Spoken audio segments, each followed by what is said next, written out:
I caught it this time. I caught that I was muted there at the beginning. Whoa! Woo! I'm learning. Wow. Oh, that's amazing. I should just do the whole show muted. I mean, let's be honest. I'm 2 shows away from just letting the chair do every episode. Going to bed, right? Oh, man. What a day. What a weekend. Hope you guys had a great weekend. I did. Let me get all over me here. Jeez Louise. That's water. I was cleaning the bathroom mirror.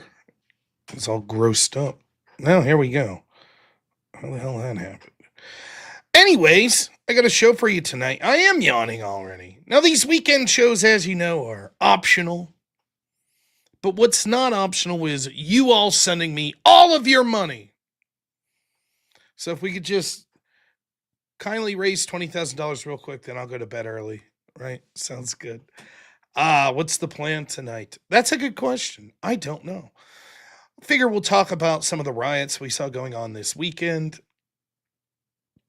With any other direction that it goes. I got videos to show you, though it's getting tougher. I gotta be honest, it's getting tougher. Also on the weekend we could grift more. So I promise every $20, much to my chagrin, I will pay or play dumbass whip song that I'm so over. Oh, I see we already have $20. Yippee, great. And for $50, we'll do the whip wheel thing, whatever. Anyways, yeah, it was a great weekend for me. What did I get into? Well, yesterday, me and my wife and our son and her sister and boyfriend and daughter went to the movie theater and we saw Casper. The old one. I think it was like 30th anniversary or something like that. So it was replaying in the theater, which marks the last 2 movies we took them to the theater to see were Toy Story, that's like 30-something years old, and Casper, which is the same. Maybe, just maybe, they're running out of movie ideas. And while we were there, we saw they had flyers up that they're going to be showing like whatever anniversary it is for Back to the Future. Yeah, my wife's sister and my wife's boyfriend, right? uh,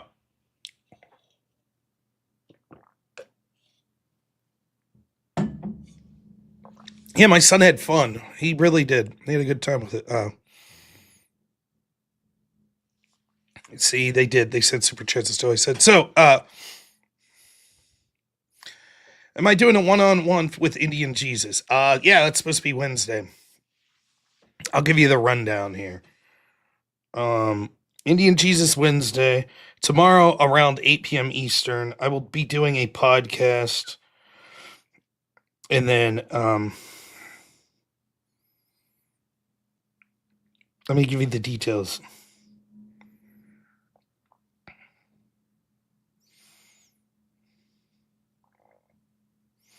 Called Brews and Cruise. So I'll be doing that for an hour at 8 p.m. Eastern time. Tuesday, I will be on Modern Day Debate. Let me check the time of that.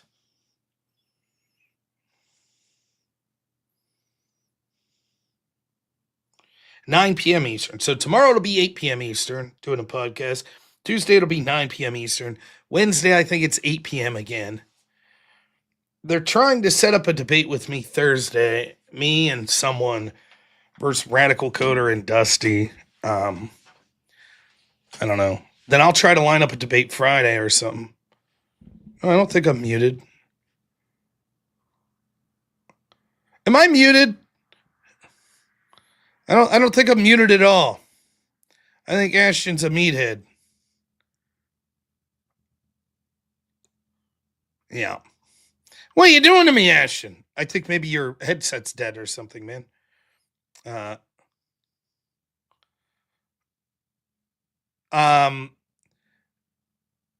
don't know what the topic is for Monday. I don't know what the topic is for Wednesday. I've just been told it's going to be a conversation. Um, and then Tuesday, the debate is, are there DEI debate or DEI hires? Let me make sure I have the date right in the modern day debate thing.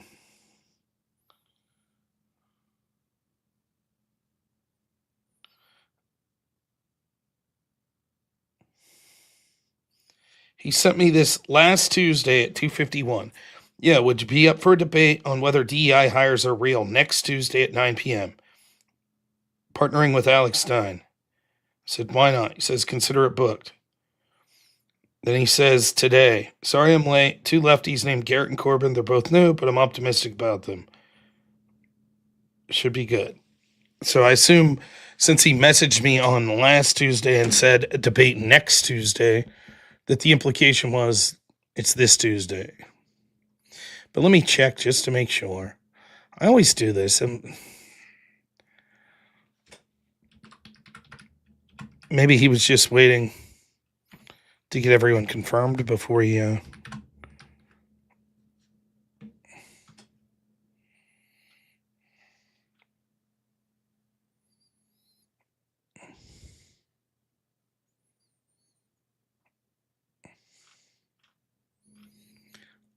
Yes, it's up there. Man, my audience really fucking with me tonight, aren't they? Tell me that I was muted, then tell me that the debate's not listed, which it is. My audience giving me the business.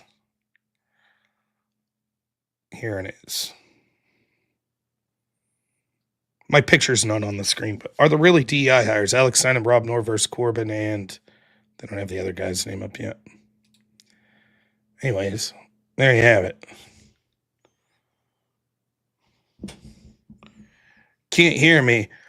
Okay, here's what we'll do, because I'm an idiot.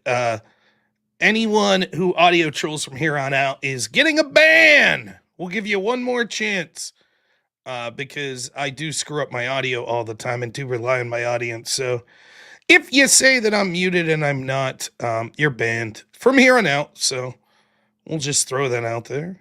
So, yeah, we saw the crypto dip. Yeah. I don't know much about it. I really don't. But I saw people were losing their ass. Yeah, I know, Drac. I think that we'll quickly go from it's not happening to, okay, it's happening, but it's a good thing. So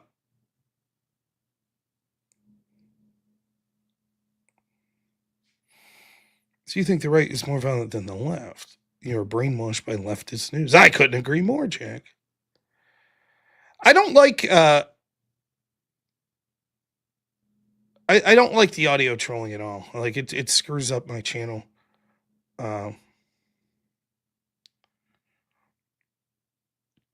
I don't care for it. Sometimes it's not on purpose. Like I don't think Ashton did it on purpose. There's probably something wrong with his audio. But if I find out that people are legitimately fucking with me, yeah, I don't have the time of day for that.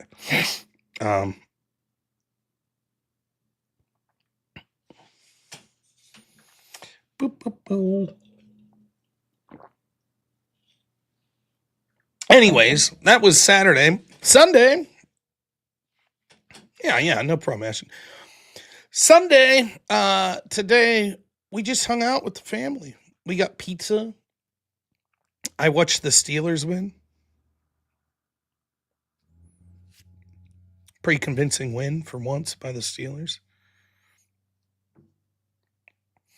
Yeah, I mean, my understanding of this was like a lot of the crypto shit that was going on was people that were ridiculously leveraged. And, risk big, lose big,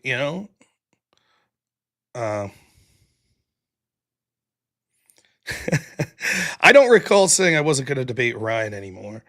I don't know. And why Dusty again too? I don't know. I can tell you what happened. A fan of the show messaged me and said, "Hey man, How would you like to do a debate with this one other guy as your partner at some point? I said, sure, that sounds fine. How would you like we find you a partner? It's cool. How about Radical Coder and Dusty? Sounds good. Well, they're avoiding it. Okay. Well, I think I found a moderator. Okay. I just don't give a shit. Sure, I'll do the debate. Whatever.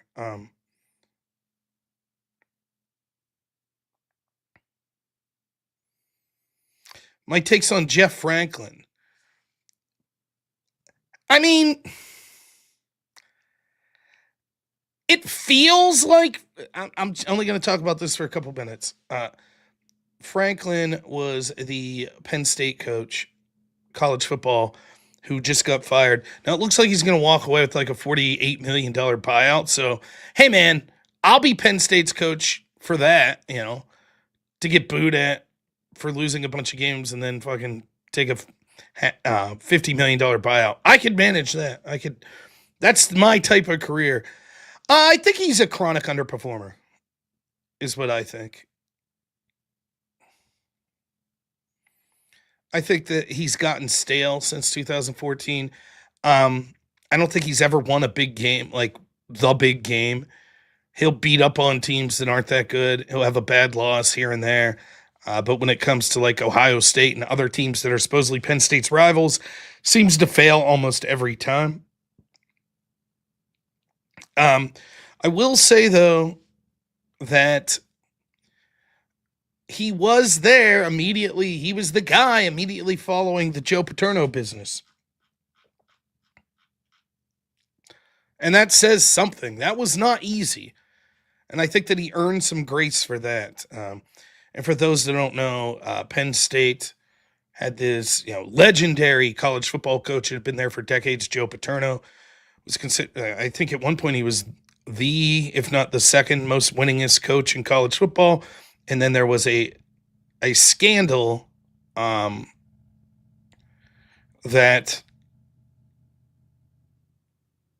well, was the guy that came in after Joe someone that was already on the squad that they just bumped up, and Franklin was the first guy they hired after, like outside the program?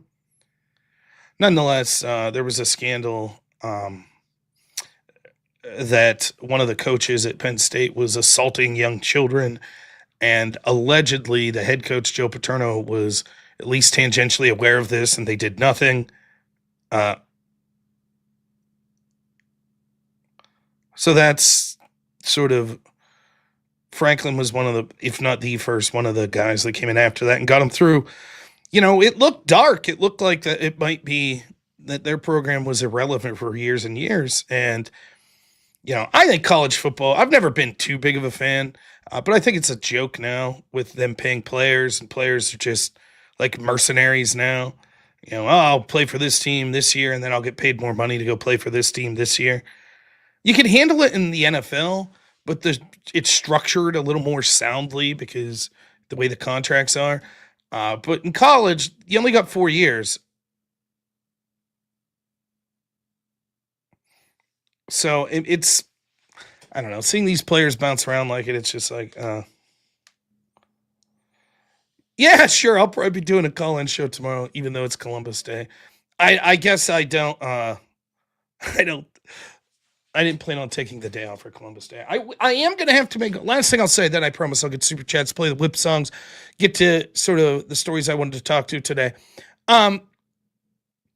I am going to have to change how I do those call-in shows. Not this week. But I'm going to have to limit the call-in show to 2 or 3 days a week. So I'll either do it on Tuesdays, Thursdays, or Monday, Wednesday, Fridays, because what I'm finding is generally this is my schedule. So in the evening, let's say it's Monday evening, I'll probably be streaming till 2 or 3. By the time I get downstairs, shower, all that good stuff. I get downstairs. Usually I'm waking up at like 9 in the morning. And then by the time I do like sort of just stupid morning stuff, brush my teeth, let my dog out, feed the guinea pig, feed the dog, all of that good stuff, then it's like an hour until showtime. So I don't really do much. I'll do some research for the Crucible if I have, or I'll look up what I need to do for the show, the call-in show. And then I start the call-in show at noon. That goes till 2:30. I immediately leave at 2:30. I go pick up my son from school. By the time I get home with my son, you're usually looking around 3:30. So 3:30 till roughly 5:30, we usually eat dinner. After that, then it's like 6 o'clock, 7 o'clock. Usually I'm doing stuff for the Crucible then. My son goes to bed around 8:45. I usually get downstairs to say goodnight to him 5 minutes before he goes to bed. Then I come back upstairs, try to get stuff ready for my evening show. Now, what this all means is I have things like I have to take care of my health insurance, which there's a bunch of problems about. I have doctor's appointments I need to attend. I have people that work for my channel that I need to talk to, like EOD I'm supposed to talk to, and I'm supposed to talk to Spiro to help set up with tech stuff. I don't have time for any of that, like at all. No, dinner at 5:30. I get home from my son at 3:30. So I usually get to hang out with my son from around 3:30 till 5:30 after dinner. Um, so if I took 2 or 3 days off doing that daytime show, it would actually give me time to get some stuff done. Because it's also tough to get stuff done like that in like after dinner, like 6 o'clock, 7 o'clock, like calling and dealing with health insurance and shit like that. So not this week. I'll try to do the call-in show, but this week it's going to be brutal because I'll be streaming instead of 10 o'clock, like 8 o'clock most of the nights this week. So that's going to limit even more. And then half the time I end up doing the extravaganza anyways, which is a whole nother ball of wax. So it's definitely getting busy. So, all right, super chats, then we're going to move on. All right, it's Sunday, so my rule about only 1 or 2 whip songs for the first hours, I don't give a shit. It's Sunday, it's an extra stream. I assume it's only the hardcores here. So if you want to bother the shit out of me, so be it. I appreciate the money. Just to let you know, the money that I make this month will be the money that I'm spending at DebateCon next month. So that's the plan. Or wait, no, maybe last month's money was DebateCon money, and then this month's money is Christmas. I don't know. Nonetheless, get those super chats in. Trying to get to at least $357 would be nice to do better than that, but it'd be nice if I was more handsome and I was a better host. That would be nice too, so I can't put it all on you. AJC, nice to hear from you, man. $10 says, so since no vision, and I unfortunately have to give this guy my money. Just messing, glad to see you back. Yeah, you know. If I ever get time off to talk to Spiro to get my new computer setup going on, then I too could do TikTok invasions. And then a night like tonight, I'd say, fuck yeah, I'll do an invasion. I would do it right now too if I could figure out the tech. I don't care. I'd wreck people. Sounds fun. Naughty Germ, $5. Thanks so much, my friend. Always appreciate it. Blasterbot, $20, says the Draco Raptor was a Welsh raptor with a cooler name than it actually was. Once again, the American Utah Raptor was the superior dinosaur. I think the Utah Raptor is the one everyone thinks of, if I'm not mistaken, like when you see Jurassic Park and the like, you know. Where there's a whip, there's a way. Where there's a whip, there's a way. Where there's a whip, we don't want to go to war today. But the Lord of the Lashes says, nay, nay, nay. We're gonna march all day, all day, all day. Where there's a whip, there's a way. Where there's a whip, there's a way. Where there's a whip, there's a way. Where there's a whip, there's a way. Left, right, left, right, left. Where there's a whip, there's a way. Left, right. A crack on the back says we're gonna fight. We're gonna march all day and night and more. For we are the slaves of the Dark Lord's. Thank you so much, Blasterbot. We all needed that. We all needed a whip song. Guam Tech, $2. Thank you. Says excited for Wednesday for you and Indian Jesus. Yeah, should be fun. I don't really know what we're going to talk about. I know that we talked about doing like an hour thing after his normally scheduled show, and then it wasn't jiving, so he was just like, well, my show starts at 8 if you want to just come on and do the show with me. I was like, sure, I don't give a shit. So yeah, I think it'll be fun. I'll probably be with him for a couple hours, so I'm not quite sure where he stands on a lot of issues and exactly what we'll be talking about, but I'm game. I think it'll be fun. Tiggle, member for a month. I don't believe that. I believe it's more than a month. But he says, Dems are bad. I agree. Blade Worm. I'm sorry, Blade Worm. Blade Works. $2 says, are we not men's in my head? Take my money. Well, you know how he is. AJC, thanks for being a member. Tiggle gives $50 and just says whip. All right, we'll get it as soon as we're done here. Tiggle, another 10, says, love the show. Thank you, man. I appreciate it. Really do. Thank you. Incredibly generous. Brock Van Wagner, $5 says, call in show 2 days a week and chair stream the other 3. Imagine how much day shift would dominate the degenerates of night shift. I feel people mutiny if I do another chair stream, and rightfully so. Shazzy Bear, member for 2 months, says, hey, Rob, hey, chat, what's happening? And Ashton, $2 says, apologies for the audio mishap on my end. Much love. No. It's one thing if people are legitimately have a tech issue. It's another thing. What'll happen is people think it's funny when I'm like, oh, is everything good in the audio? And they'll be like, no, it's muted. And they're just fucking around. So, no problem. All right, I owe one wheel, and then we'll get into the actual, unless people bother me. Now, I don't give a shit tonight. I really don't. These shows are extra. I have promised myself and my audience that 5 nights a week, we're going to do a serious show for at least 2.5 hours, and then we could pecker around after that if we want. And I'm going to do a call-in show multiple times a week. That's the extent of my promises.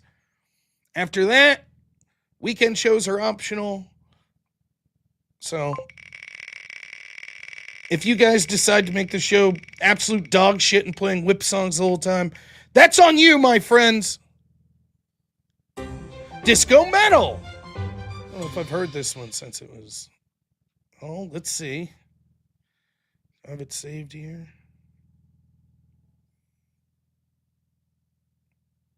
All right, here we go. Enjoy. I'm sure I won't.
Thank goodness we're done with whip stuff. Great. Woo! All right, moving on. Now, one of the things that's imminently frustrating to me streaming is the source that I primarily get sort of like the stories that I want to talk about is X. Now, I don't just follow right-wingers on X. I'm also following a lot of left-wingers. So X is certainly the best place to go for like stupid drama, like streamer drama and bullshit like that. But it's also, I think, the best when it comes to like seeing video from actual events that are occurring around the world, whether it be the conflict in Russia, Ukraine, Israel, Palestine, riots that you see occurring. X is better than the mainstream news. I rarely use anything like Fox News. I might see a little clip on X of like a comment between Greg Gutfeld and Jessica Tarlov, but I cannot tell you. I mean, I'm from all honesty, I have not on a cable television had Fox News been viewed by me in 5 years, probably since at least I used to watch some of Tucker's monologue. That's it. Um, so I get my information from X. Most of it's where it's curated. Now I go to other places. Um, Normally, what I'll do is I'll see a post on X, and then I'll see if I can find like verification for what it's claiming, etc. But that's in general. So it's eminently frustrating to me that I can't just sit here because I would show you my process. I'd just be like, all right, let's check X. Let's see if it go down. And I scroll and I'll see something. I'll click it. But I can't do that, right? Because there's a lot of shit on X that's not TOS friendly for a live stream, such as gratuitous violence, nudity, other sorts of things. And so you can't just do that. You have to be careful. So, like, if I am scrolling X while I'm live streaming, you can't see it. Because I'm not going to show you because I'm afraid that I'll stumble upon something that would violate TOS. And even still, it's always a risky proposition. Even beyond that, it's tough when you're showing footage from like riots live. Even if it's being live streamed on YouTube, if I'm showing that, you never know what could happen that technically could run afoul of TOS. Like hypothetically, someone could discharge a firearm in a lethal manner. And if we're watching it live, I mean, what can you do other than end the stream and be like, holy shit, and, delete stuff. But it is tough to cover live stories on here because of reasons like that. Now, why do I bring this all up? Antifa did something very interesting today in Portland. It's not interesting, actually. It's grotesque, but I can't show it to you. They decided to have a nude sit-in. Now, I want to be clear here. I get into a lot of insult battles, particularly lately on this channel. But let me reflect on my self-image here for a moment. I am not an attractive man. I know that I'm overweight, and even if I wasn't overweight, there's just a general fat assery about me. Even if I was thin, I think I'll always have the rotund frame of a sad, fat old man. I get that. I'm under no misapprehension that I'm some good-looking person. And that's okay. As I say, it wouldn't be fair if I was. I already have pretty much every other talent known to man, so I have to be an uggo. Just to, it's like if you're playing like a role-playing game, right? An appearance is one of the scores that you have. My appearance is like a 3 out of 20, but that's because my wisdom, intelligence, charisma's through the fucking roof, So, I find myself on a lot of shows lately where I'm insulting people. Now, I'm good at it, but it's not my preferred thing. For example, I was on Verbal Combat the other day there, and, guy was calling me fat, so I was making fun of his appearance, and then making fun of his sexual preferences and things of that nature. Well, that's just because someone started shit with me.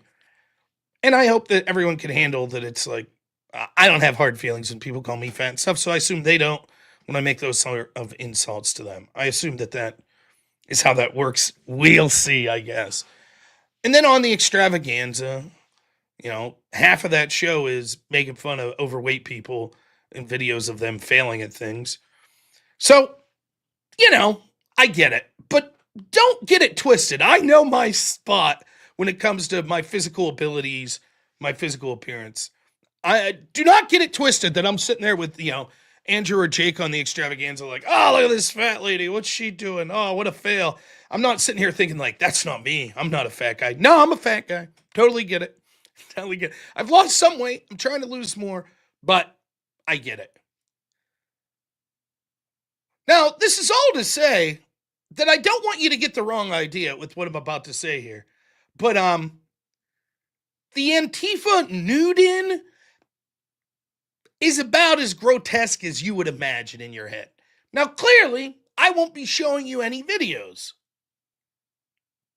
I think that it's newsworthy. I wouldn't recommend going out there for sexual arousal purposes to find these videos. But just imagine the type of person you would imagine in Antifa, nude, riding bicycles. Yeah, not a good sign. I wouldn't myself be nude on a bicycle, and I certainly wouldn't be doing so in public. But yeah. Now it's a strategy though, right? Because it does it prevents certain news organizations, etc., from showing live footage. And if you know the local police aren't going to do anything about it,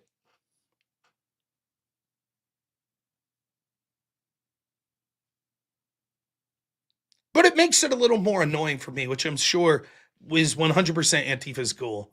They're like, there's this fat guy that's always like debating people and shit online, this right winger. And he's been covering the Antifa shit a lot. He's covering us a lot lately. You know what we could do to fuck up his channel a little? Let's just be nude while we're protesting, and then he won't be able to cover it. And I'm like, oh, they got me. They got me. So this was Portland today. They had a nude in. So it's interesting though. Now, despite the fact what you'll hear over and over and over from so many people on the left, Jimmy Kimmel, others, that Antifa is not a real thing. Former head of the FBI, Christopher Wray. Let's try to steelman their position here for a minute, right? Let's get to the bottom of the is Antifa real or not debate. The left will say this: Antifa's an idea. It's not a group. So, for example, you could be communist and be anti-fascist. You could be capitalist and be anti-fascist. You could be socialist and be anti-fascist, etc. And so when you say, we are going to make Antifa a terrorist organization, the argument would be, well, you can't just make an idea any more than you could make socialism a terrorist organization. Say that anyone that's a socialist is a terrorist organization. That's the argument. Now, Crucible Crusader says, yes, but they're organized. Well, yes, there may be groups that call themselves something Antifa that are organized, but the idea of Antifa itself isn't organized. So, for example, the John Brown Gun Club might be anti-fascist, but they're not Antifa. They're the John Brown Gun Club. And Rose City Antifa may use the word Antifa in their name, but that's just a designation. They're not the same as someone who calls themselves Antifa over here on the East Coast. It's not the same. So you can't just say Antifa is a terror group. It's just an idea. You might say it's like white supremacy. White supremacy isn't a group, it's an idea. Now that's funny because we aggressively go after white supremacy. Any group that calls himself a white supremacist group. But nonetheless, it's not a monolithic group. There could be many white supremacist groups.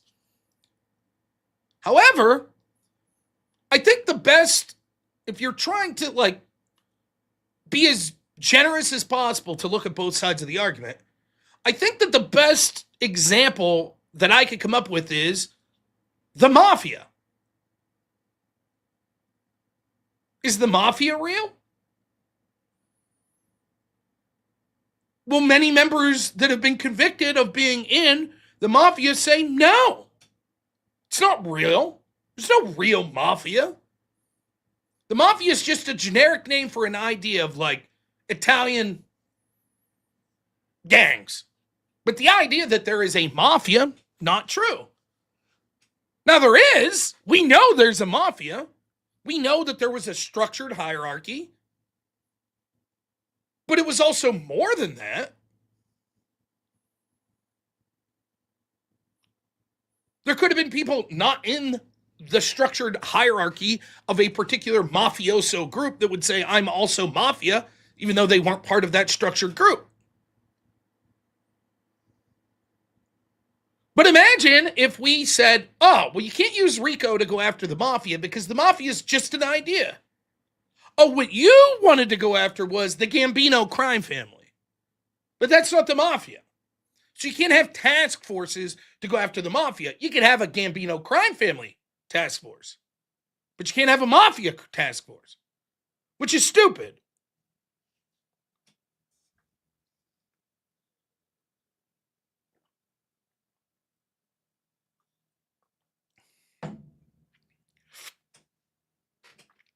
The important thing to know is this. It is undoubtable that the framing that the left is trying to push forth about Antifa is absolute, utter bullshit.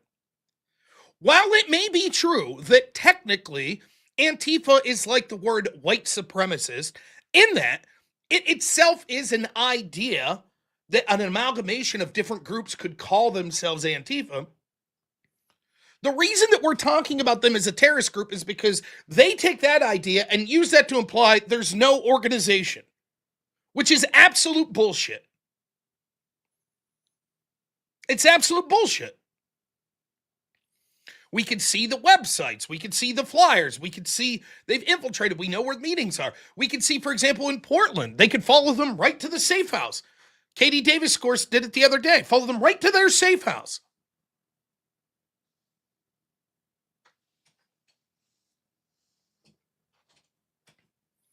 But the left wants to be like, Antifa, just an idea. Oh, that's absurd, Rob. You would say that someone calling themselves Antifa in Australia is connected to these people that are rioting in Portland?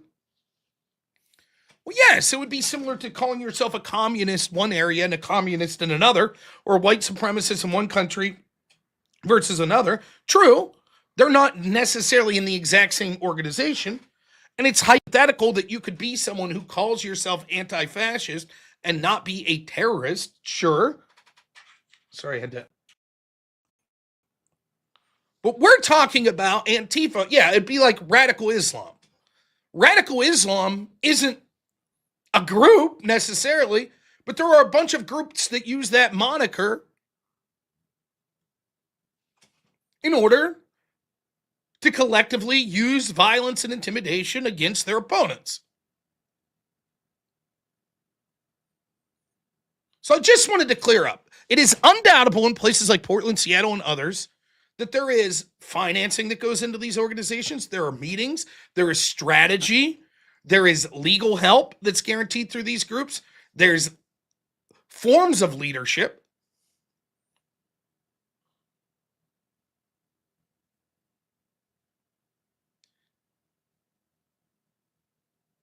And the idea that we're just supposed to be like, well, it's just an idea, so we can't investigate, it's nonsense. Let's take to the logical extension their argument. If it's literally just an organic idea, why do we see them so centralized in places like Seattle and Portland? I mean, sure, you'd say there'd be more people there because there's more left-wingers there. But why wouldn't you see it spread out evenly in any city where there were left-wingers? And yet we see it's there much worse. Why? Well, because it is an organization. You have people like Keith Ellison out there, former Attorney General of Attorney General of what? Minnesota? One of the heads of the DNC. He's holding up a book in 2018, the Antifa handbook, and he's tweeting out this weekend, there's no such thing as Antifa.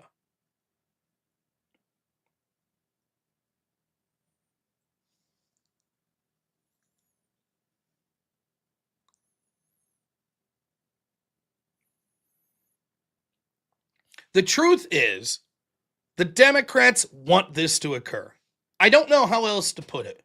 It's just, they want these people to keep attacking ICE and federal authorities. They liked the Chaz zone.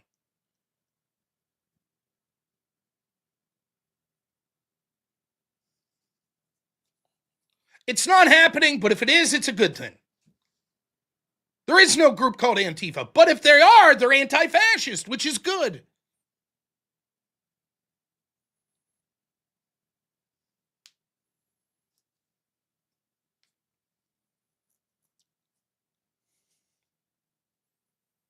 Now, one of the things you see them doing is they've decided that they're all, in addition to showing up nude, a lot of them are wearing these inflatable suits, like Halloween costumes, like frogs and bunnies and Winnie the Pooh. Oh my goodness, you think these people are violent? Yes. Yeah, we do. And they've been violent there for a long, long time.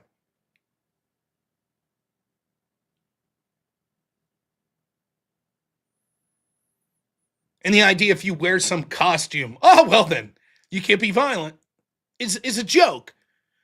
And it's so amazing how people run with this logic. It's the exact same logic that lets them go, we're called Antifa, therefore we're the good guys, we're anti-fascist. We're wearing whimsical Halloween costumes, so therefore we must be whimsical and peaceful, right?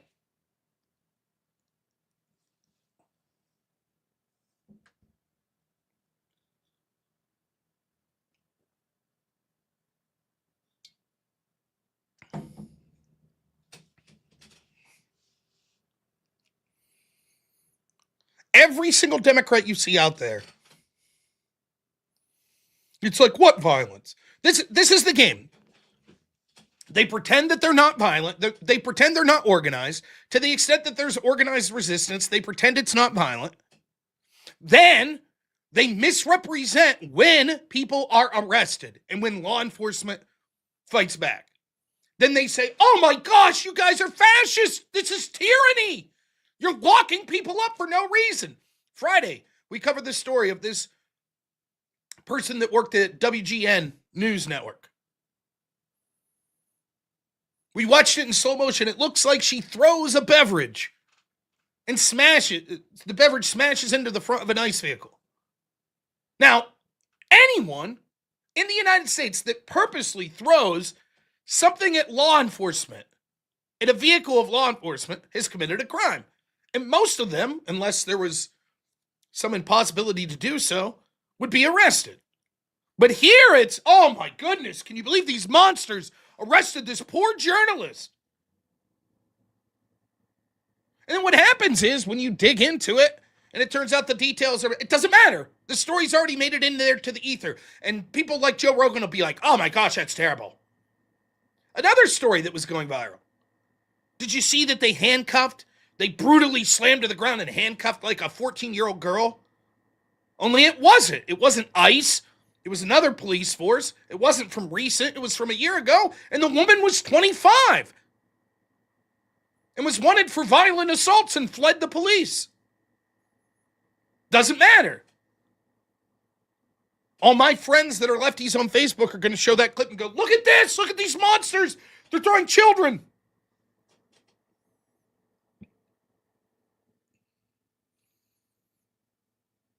I was looking for good live footage. I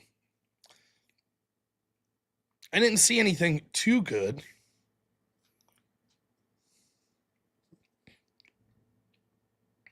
Before I came on.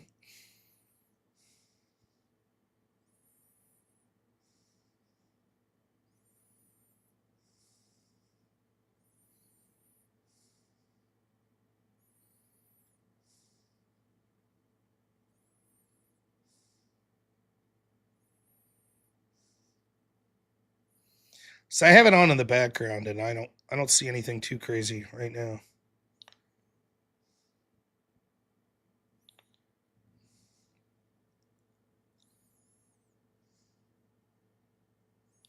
So that's the game.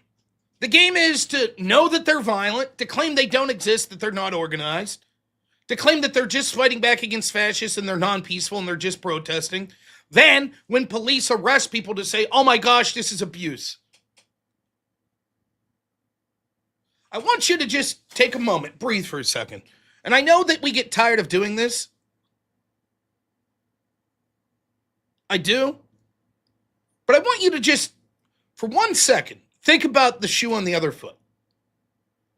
It's the Biden administration. You have a purple or right-wing city. Right-wingers, day after day after day, are attacking federal law enforcement under Biden for whatever reason. They're pissed off about gun laws. They're pissed off about abortion. They're pissed off about gay marriage. On a nightly basis, they attack. They're pissed off that they're arresting January 6ers. Whatever it is, it doesn't matter. Local police basically allow them to run the show. Do you think for a second that the mainstream narrative would be, well, look how brutal these police are to these innocent protesters?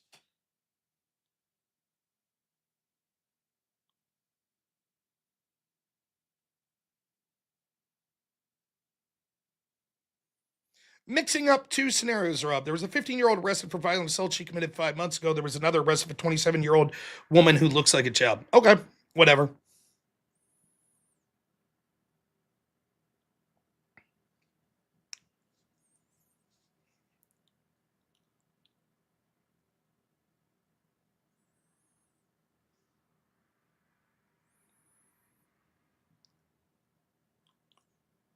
This would be the biggest story in the world. Stephanopoulos wouldn't be cutting off J.D. Vance over, what about Tom Homan allegedly taking money, as happened today. They'd be berating every Republican congressperson. Do you condemn this? My goodness, we must stop these insurrections.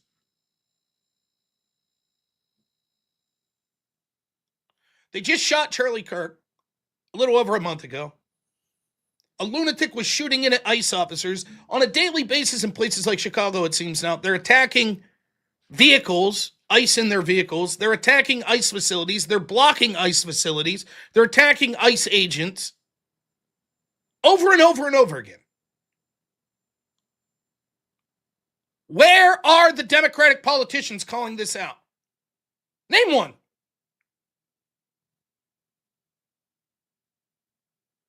Who's the prominent Democrat that's like, what the fuck? No. What is happening in Portland? What's happening in Chicago? Where are they? They're all just like, it's not that bad. It's not happening. And they're going to win the narrative war. They're going to win it. We spend more time saying, actually, no, let's look into this situation of ICE arresting this person.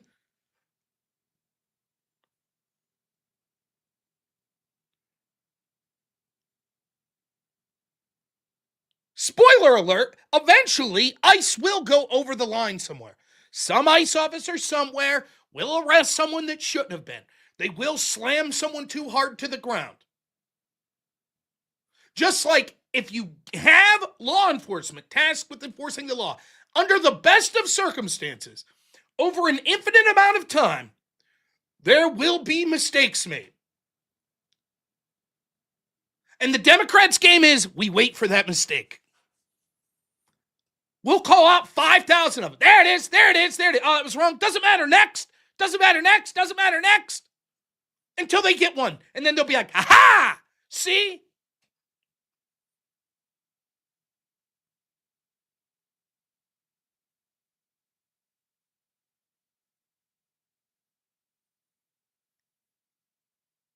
Now we have mainstream Democrats who are like, oh, Antifa, they're wearing frog outfits. It's so peaceful.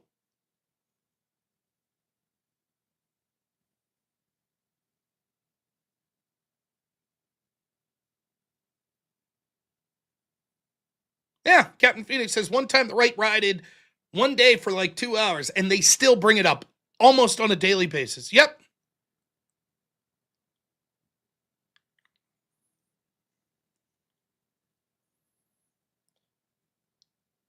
Left-wing insurrection. And again, I just want you to know this.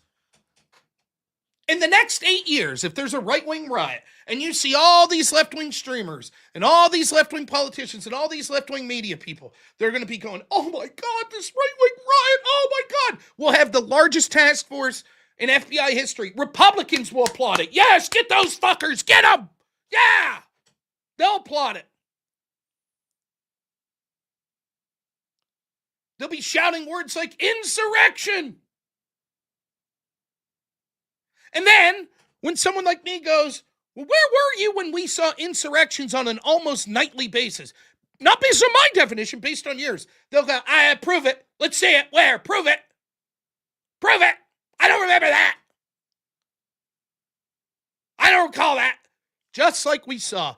It's the exact same situation playing out in 2020. Left-wing riot after left-wing riot after left-wing riot after left-wing riot after left. Nah, it's mostly peaceful. What are you talking about? It's not that bad. What are you talking about? And I said, listen, when the right eventually riots, you're going to lose your fucking mind. No, blah, blah, blah, blah. Then when it happened, January 6th happened, and it's like, what the fuck did you guys say in the entire summer? They're going to go, this was so much worse, and it wasn't that bad. It wasn't that bad, and you're full of shit. Proof, source, let me see it.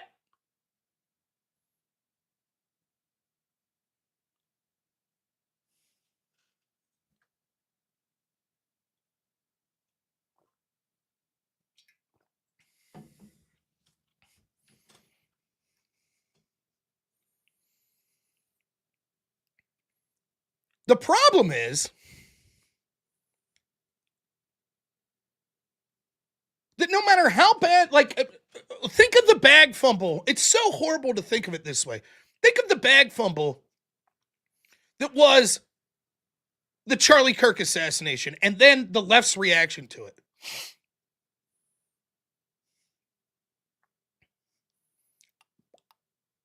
What did our elected leaders in the Republican Party do?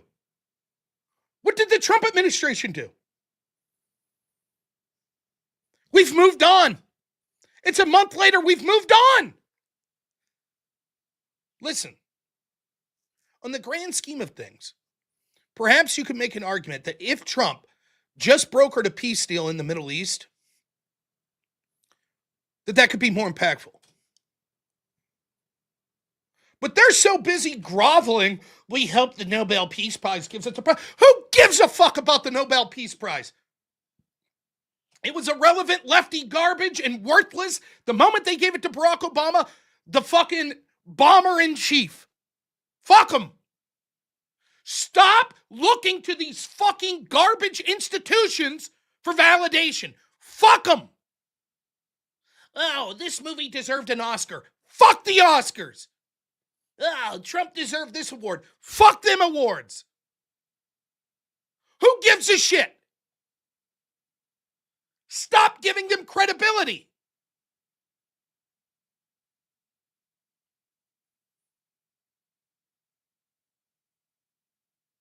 Meanwhile, half the fucking Democrat Party wants you dead if you're a Trump voter. And you don't hear word one from our elected officials anymore about it.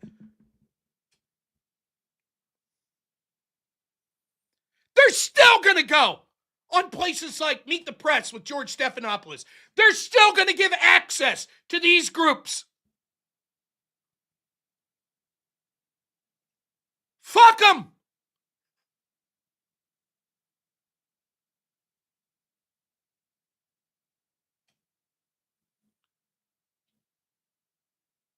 Why isn't someone at the White House coordinating with Republicans who are dog shit in Congress?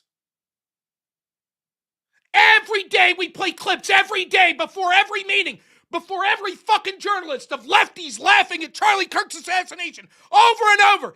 Every day we put up the clips of Jay Jones saying he wants the death of his opponent's children. And the fact that no Democrat removed their endorsement. Every day there should be footage as they answer every fucking question. I don't care if it's on the shutdown or anything else, of lefties using violence.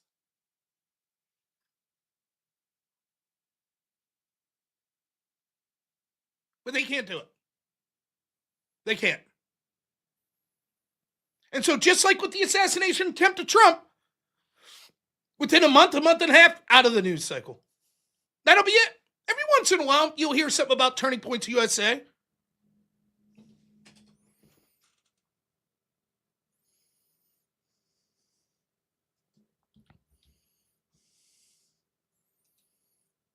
But largely out of the cycle.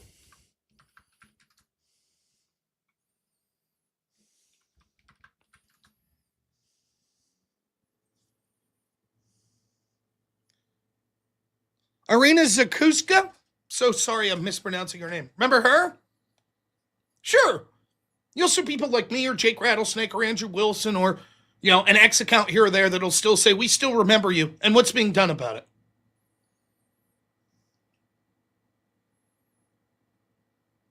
What's being done?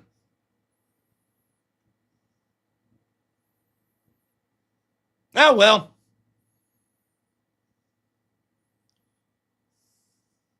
Zarutska. I apologize.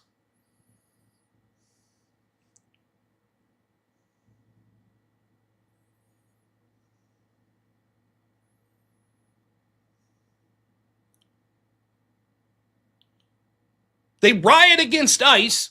They attack ICE officers. They killed Charlie Kirk, and the Republicans are on the back foot.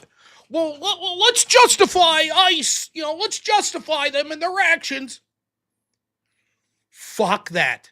Up the actions. Arrest all these motherfuckers. Give them the January 6th treatment. Those are the standards that were set. Immediately start the largest FBI task force in history. Go after every one of these motherfuckers. Go after all of their... Once you arrest them, go through all their fucking communications. Bring in anyone who had communications with them. Subpoena all the records. They subpoenaed the records of 8 senators when it was Trump in office. But we got Letitia James. We did it. Good, and?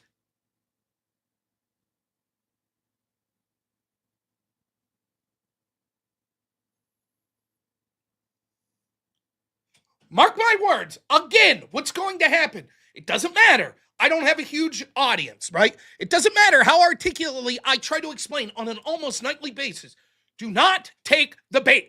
Don't engage in violence. It is immoral and it is unstrategic. It is not acceptable. It does not matter. Eventually, the lesson from the right will be, oh, the left gets to do this. They get to fuck with federal law enforcement anytime they want. We're going to do it. And when they do, it will be one of the biggest government crackdowns that you've ever seen. Again. And all the elected official Republicans that are fucking worthless now will be sitting there. Get those motherfuckers. Get them. Yes, get those Republicans. When it matters. Then 4 or 5 years later, once it turns out that their constituents are like, what the fuck? They'll be like, oh, yeah, time to move on from that.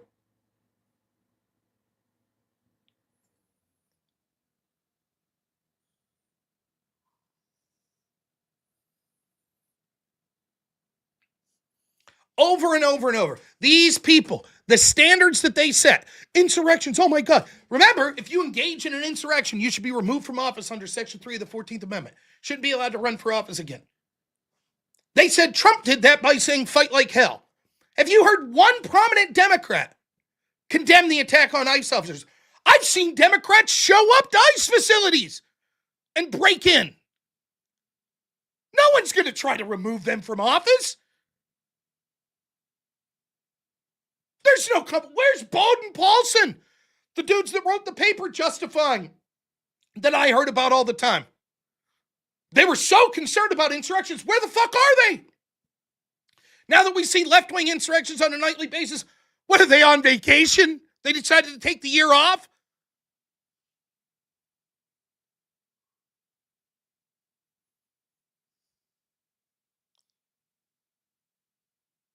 They'll attack ICE over. This is the same fucking game plan. The same game plan. How many times, if you followed me back in 2020, did I tell you, here was the game?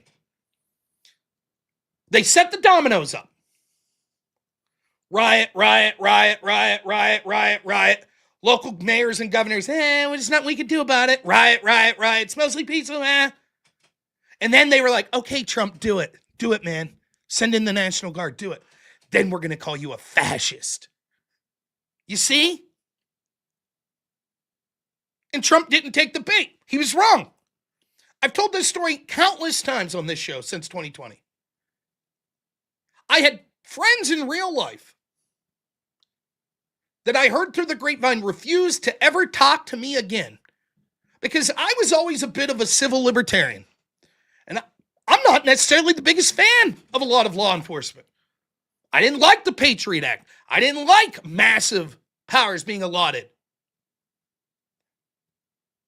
But when I saw what was going on in 2020, it's like, so the left could just riot with impunity. I did a big long stream about it one night. Now, I made sure in this stream that I constantly said, don't take the bait, right-wingers. Don't engage in violence. Don't do it. And I said, so what are our options now? Well, one, the best case scenario would be that the violent rioters would stop. But that didn't seem like it was going to happen. So then the next best option would be they were forced to stop by local law enforcement. But that didn't seem like it was going to happen. So then what are our options going forward? If the local police and the state authorities either refuse to stop rioters or they're incapable, then what do? Well, the way I saw it, there were three options. One, the rioters win. Whatever they want, they get. And the principle is now set in the United States. Hey, if you don't like the way shit's going, just fucking grab a bunch of your buddies and riot. And loot and pillage and burn down buildings and attack law enforcement. That's it. There will be no consequences. So whoever can have the biggest riots win. That looks like a real fucking bad idea to me. That's not the country I want to live in. Second option would be people organic. That's not going to, even if you would want that to happen, it's not going to happen. Because option two would happen instead. People will say, yeah, enough of this shit. No more. And you'd get roof Koreans. You'd get a bunch of people that finally said, we don't give a fuck that there's going to be social shame attached to defending our property. We're going to do it. And then you're going to see Americans fighting Americans, pogroms in the street, people dying. And I didn't want to see that. That's bad. I don't want to see that. I don't want to see good people feel that they are hopeless, that law enforcement will not help them, and so they have to take matters into their own hands. I don't want to see it because some people that might not be the worst people in the world but are getting swept up in the riot could be hurt. The people that are defending their property could be hurt. People could be forced to take decisions, even if legally and morally justified, could negatively affect them for the rest of their lives.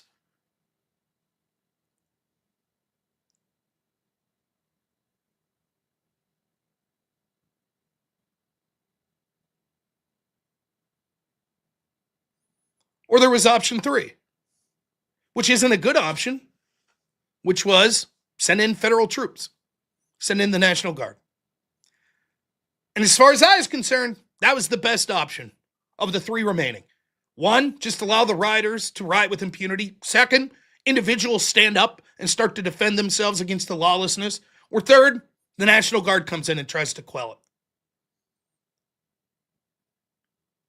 And I said, even though I would be skeptical of sending the National Guard, I think that given the three terrible options we have, that's the best of the three. And for that, I had a group of friends that were engaged in a conversation behind my back that I found out about that said, we will never talk to Rob again because he's so radical.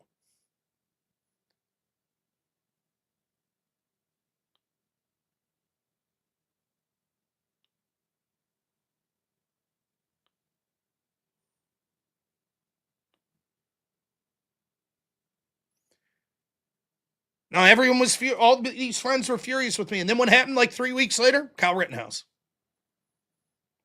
And they were fucking furious. Oh my God, this is horrible. You couldn't see this coming? You didn't see what was going to happen. You can only push people so far. And I warned them. I said, the next thing that's going to happen is the right's going to say, oh, you could just do this. You could just riot. Cool. We'll do that too. And when that happens, you people are going to lose your fucking minds. No. And then we had January 6th.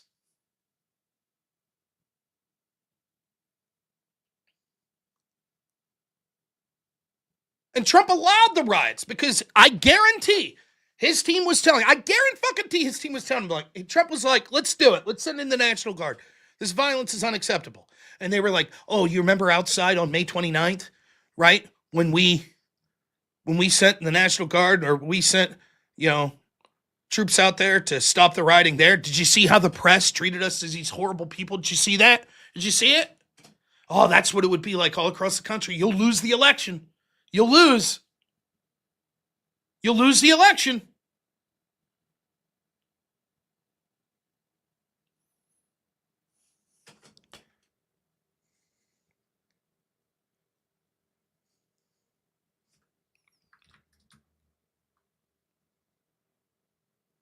You go back, you remember the first conversation I ever had with Destiny. It was 4 or 5 days in to the George Floyd riots.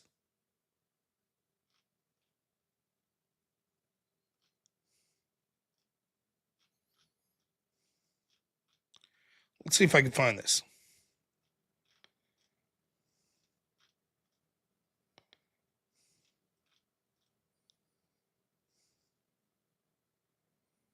Well, wait a second. Searching in a dumb way.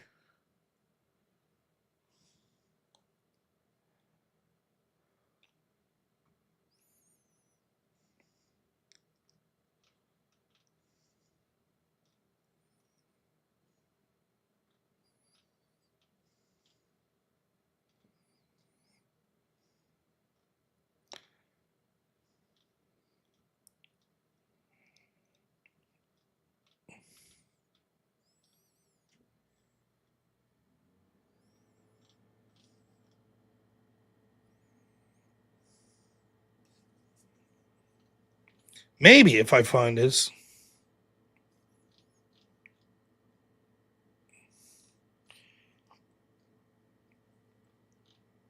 I never know where I'm going to go with my rants, so I...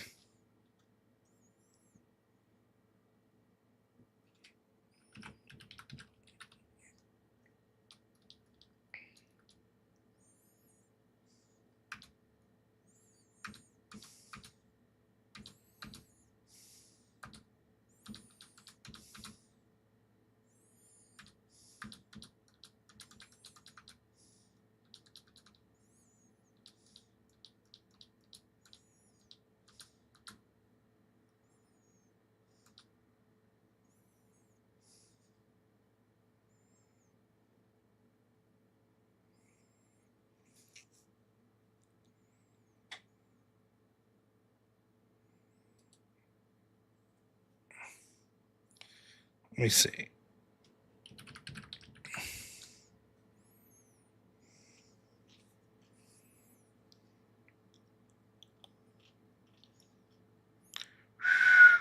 Well, if I can't find it, I'll just have to, you'll have to take my word from it. There we go.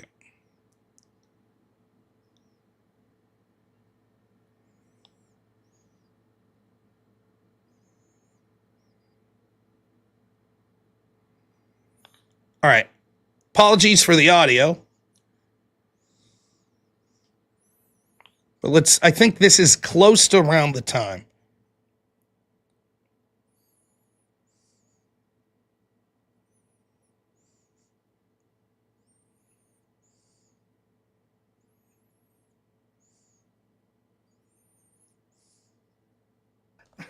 Appreciate you all anyways.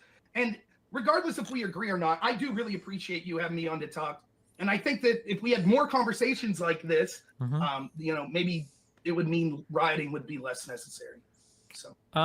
Yeah, I mean, it all depends on if legislation gets passed, right? But literally live right around the exact center between the spot where I don't died. see how this is going to lead to political. And the spot I think it's a pure political move. I I have don't know some that this is a opinions if you win would like for to. the type of people that these riders would want to be elected. Well, like, For example, Bernie Sanders might have been like someone that they may have liked. I think this will hurt a candidate like Bernie. Do you think that we're going to see some sort of response to what's happening? Do you think we're going to see some sort of legislative response? I think that we'll see some lip service paid. It'll be like, oh, we started a commission that will look at police. Do you think that this type of stuff is going to help or hurt Trump in his election? I think the riots will help. Okay. Trump. Yeah, I guess we'll find out the polling and everything turns out. Yeah. I mean, I don't know though. And I can tell you right now that factors zero into my calculus. Like I'm more. Well, no, I mean that's really important. If stuff like this and Trump's response ends up making him less likely to get elected, I assume most of the people protesting or rioting even would assume that that's like a victory on their part. I mean, that's outrageous, though. If you're rioting for that kind of political reason, that's even worse. I mean, when top down, when the only responses Trump has given is that when the looting starts, the shooting starts, or like quoting literally like racist. That's what happened. He's literally quoting like a racist cop from '68, I think. Like that's not a good look. Like that's not a good way to manage your citizens protesting. Like when you're literally tear gassing people out so you can do a shitty photo op in some cemetery or church or whatever, that's St. John's Place or whatever. Like these are really bad looks for how Trump is handling things, and I'm sure a lot of people will be happy with literally anybody else at the helm but him. I mean, I think that what you're saying gets to a truth of what a lot of people are thinking on the left, which they actually like these riots. And I think that this could be a reason. This is the conspiratorial nature in me, but this could be why people like de Blasio are like, yeah, go ahead, keep rioting. We're just going to give up parts of the city and be unwilling to accept the National Guard. Well, I don't think there's conspiratorial at all. I think that affecting political change like this is fine. Like that's part of the goal. Like activism and riots are one side of the coin, and the other side is voting. Like being. Did you catch that? I said, I think I'm trying to be polite. It's my first time talking to like a big streamer like Destiny, right? So I'm trying to be like, yeah, we should have conversations, blah, blah, blah. Didn't have, maybe some of the confident energy that I elsewise should have. So I'm couching it in very polite language, but I said, well, maybe it's the conspiratorial nature of me. But I think that these people like de Blasio are allowing the riots to occur because they think it'll look bad for Trump. He says that's not conspiratorial at all. Using riots or the other side of the coin to voting to affect political change. Nothing's changed. It's the same thing here in 2025. They don't have a problem with these fucking riots. It's all worth it if it helps stop Trump. It's all worth it. You see, we have the riots. Then if Trump decides to send in the National Guard to stop the riots, then he's a fascist. By the way, who rated me over on Twitch?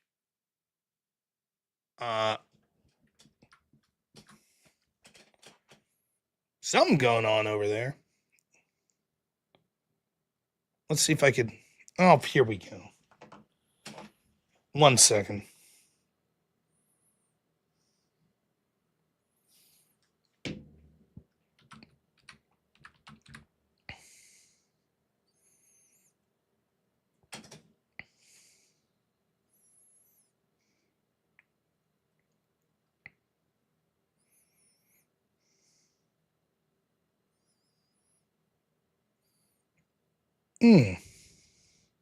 If you're feeling adventurous, rated me. Thank you. Appreciate it. Over 140 people watching on Twitch right now. Damn! Twitch killing it. I don't think the Twitch people gave a shit about me anymore. The people running that shit. But that's the truth. It's the exact same situation as 2020. Set the condition for these riots. You do what we want or else. We'll riot. We'll attack law enforcement. And then, if Trump sends in the National Guard, they're like, oh no, he's a fascist. Meanwhile, if there's one right-wing riot, it will be the biggest FBI task force in history. They'll have sedition hunters looking through every frame of everybody. Who's this person? Get them, arrest them. They'll be going through bank records, phone records. They'll be looking at fucking telephones and communications from congressmen, from senators. And no one will say a word.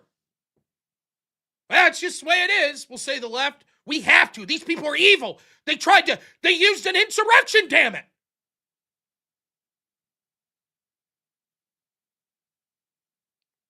Of course,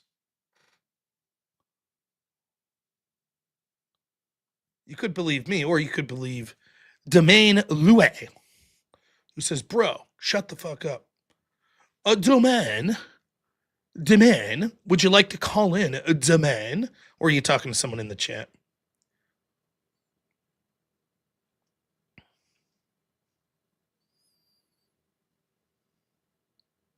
Yeah, normally I have like 2 people watching on Twitch. So to have over 100 is a big deal.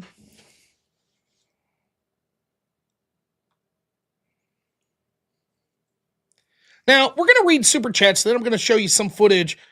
Again, I can't show you a lot because a lot of the footage, the more ridiculous footage from today, happened to be people that were nude, that were in Portland and Antifa. And certainly I'm not going to show you a comprehensive list over the past 2 days of stories, videos, etc., but we are going to show some of it. Because this is a weekend bullshit show, I'll remind you, if you're on the YouTube side of things, $20 donation will play a whip song. $50 will spin the whip wheel. We're trying to raise at least $1,000 tonight, but it's for a good cause. Greed. That's it. Just greed. So we'll see how that goes. Anyways, Shazzy Bear, $2 says, "Are we not men secretly in the closet?" No comment. Tiggle, thanks so much for the $10, man. Really appreciate it. And then our friend out there in Portland, only Mr. Bill, says, Bill Tifa says his boss's lawyers, local gov, say you're wrong. No kidding. Another $2 from Mr. Bill says, most of these also wear gas masks. I wonder why. Yeah, it was like the Charlottesville thing, right? We've gone over this ad nauseum, right? The real point of Trump in his third speech, we went just last month, someone, again, it's on a monthly basis, someone will call in and say, Trump said Nazis are good people, and then we have to school them, and we have to go through it. I've done it many, many times on this channel.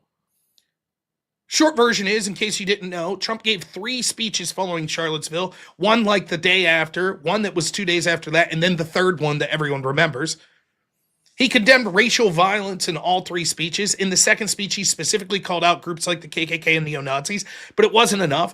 The Democrats kept saying, and the media kept saying, you must call it out. Why did you wait so long? Blah, blah, blah, blah, blah. So the third day, he's giving a speech on economics, and they refuse to talk about economics. They keep talking about Charlottesville. Trump's frustrated, and rightfully so, because here's the deal. We have seen left-wing rioters. It wasn't just 2020. Now, I'm an old man. I'm 41. I remember watching the left riot on college campuses. You used to be able to find not just physically rioting, but also like doing shit like pulling fire alarms so conservatives couldn't speak and blockading buildings so that they couldn't get through to hear conservative speaks, et cetera, et cetera. There used to be a whole thing. Like if you go back to like 2015, 2016, people would have all these videos of feminist and left-wing groups that were like doing all this crazy shit on campuses.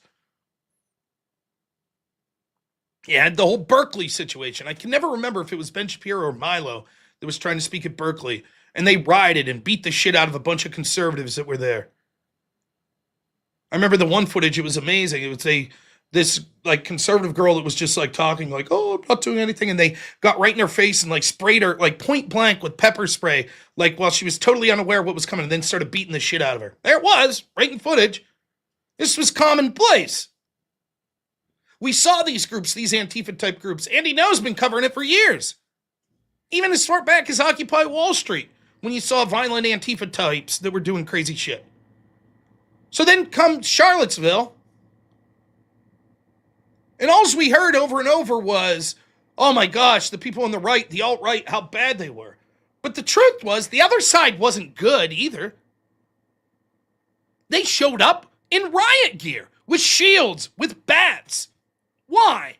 If they were just there to be peaceful, they show up geared to fight law enforcement or to fight people, and then they act like the victim. Mr. Bill, $2 says black conservative preacher, please. I don't know if I have it in me tonight. And I say rise up against these violent thugs. Yeah. First person, $10. Thank you so much for the sticker, man. Appreciate it. Brock Van Wagner, $5 says, for hell's sake, people have already forgotten what they did to us during COVID. Yes, absolutely. And then Kyle Beckman, $5 says, it needs to get to President Trump and his DOJ that Antifa are communists that want to destroy every aspect of capitalism and overthrow the government. Of course. Now keep getting the super chats in.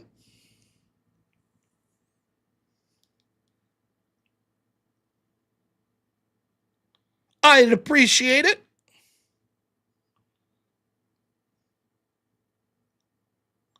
Thank you to everyone watching on Rumble as well. Twitch, Rumble, YouTube, thanks so much.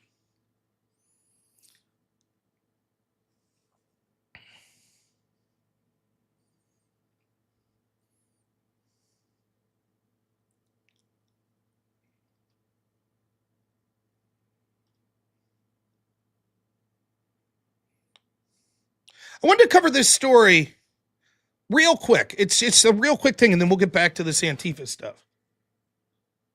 Larry Elder, who is good,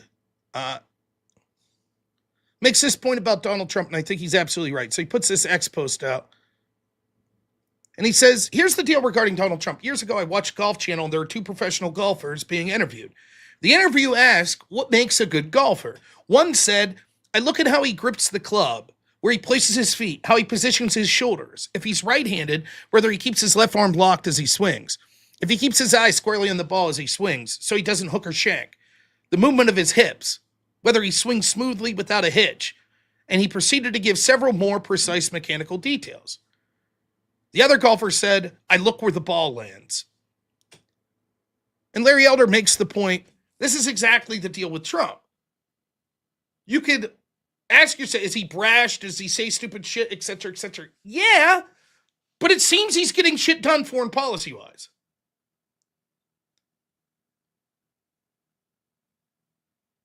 But wait a minute, that shouldn't work, says all the foreign policy experts.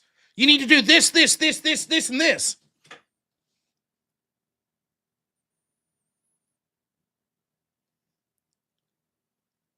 I'm skeptical of the tariffs. I still remain. I'm still waiting for the other shoe to drop. My theory on the tariffs were this. I like the strategy for the following reason. The status quo is not sustainable. It's not sustainable for manufacturing in the middle class in this country that's been hollowed out. And it's also not sustainable for the fact that we have to rely on nations that we consider hostile like China for so many necessities in our manufacturing process. And that's not sustainable. As China will rise and the United States falls and we start to get closer to parity, we can't be reliant on our enemies. But that doesn't mean that Trump's strategy would pay off. However, I also knew that the bargaining power of the United States would never be higher, at least in the foreseeable future, than it is right now. The United States is the sole superpower, particularly like after the collapse of the Soviet Union. Since then, both in economic and cultural relevancy, it's sort of dipped a little. The United States is still the world superpower, but not head and shoulders above everyone as much as it was, say, in 1990. So if we're going to keep declining, and when I say declining, don't get me wrong, I'm not predicting that the United States is all of a sudden going to be weaker than the UK and China and Russia. And I'm not saying that. It'll still be above it for the foreseeable future, but it's less above it. So the best time negotiates when you're negotiating from a position of strength. So now is good. So I thought the tariff strategy was like, okay, try to get good deals. I didn't know if it would work. I said, I don't know. But here's what I said. I feel that we'll see short-term pain. We'll see short-term inflation. We'll see short-term supply crunches. Maybe a year and a half. The question will be, will there be enough political capital to outlive the short-term pain in order to get to trade deals that would be beneficial in the long run for the United States and to encourage businesses to start building factories back in the United States because they realize we're going to lose access to the U.S. market because of tariffs? So it would be this game. And I said, if the Republicans lose the midterm elections, then it may be that all of this falls apart. It still could be the case. But what I've been remarkably excited for was I haven't seen near the short-term pain that I expected. There's been some. Remember initially those first couple months the stock market tanked and it was like, oh shit. And then it went right back up.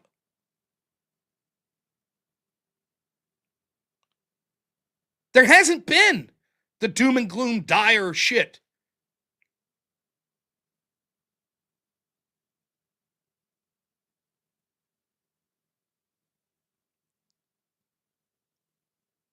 But we were told that wouldn't work. That can't work. And it still may not. Same with foreign policy. Can't work. Trump's negotiating strategies can't work. There's an awful lot that Trump does. I'm still fucking super pissed off by the way he handled the Epstein situation. Still, to this day. I know. Someone out there wonders what my thoughts are on the Epstein thing.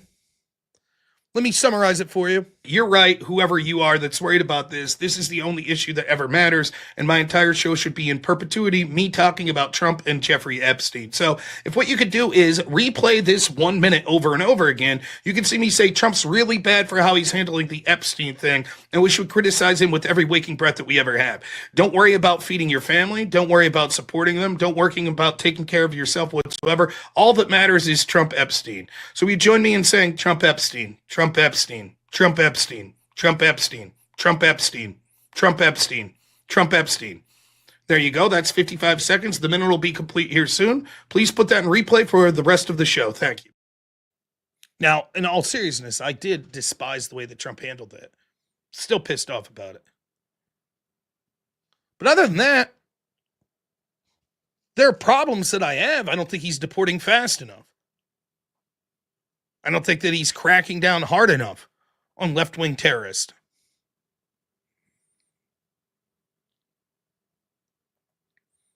But he hasn't been the epic disaster that we were told, just like the first time. Compare it to the last guy.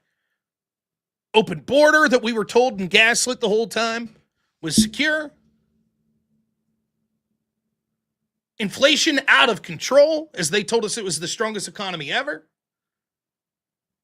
Foreign policy, boondoggle after boondoggle. Serious wars cropping up all across the world, including Russia invading Ukraine, Israel-Palestine, October 7th shit. What would I give Trump right now as a president? C+. We'll see. It's still early. Maybe a B-.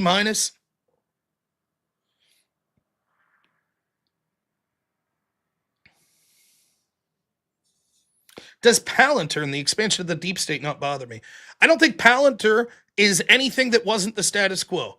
So what, Palantir that may be a dog shit fucking corporation that will use my data to harm me? What, unlike the same deep state's already been doing already?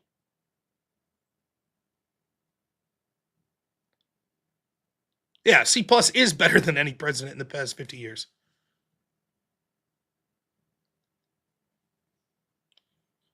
I know this. I couldn't even talk about the origins of the pandemic or questions I had about the 2020 election when the last guy was in office. I can talk about that now.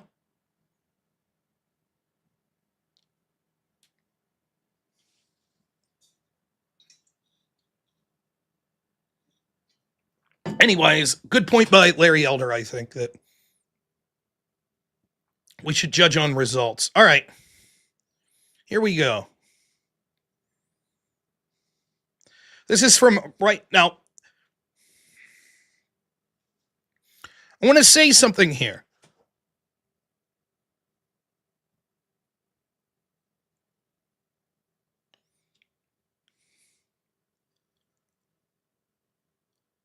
There is a danger. Oh, I missed some super chats.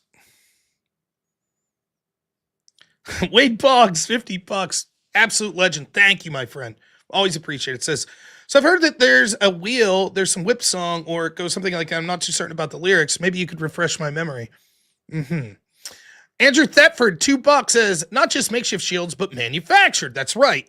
And Vita, $5 says, hey, Rob, I'm talking to Tom Fullery on Wednesday about left versus right political violence. I'd love to pick your brain about it at some point before I talk. It's going to be tough this week. You can call into the call-in show. That'd be your best opportunity to talk to me. But I'm doing so many shows and debates this week. It'll be tough to do something like that.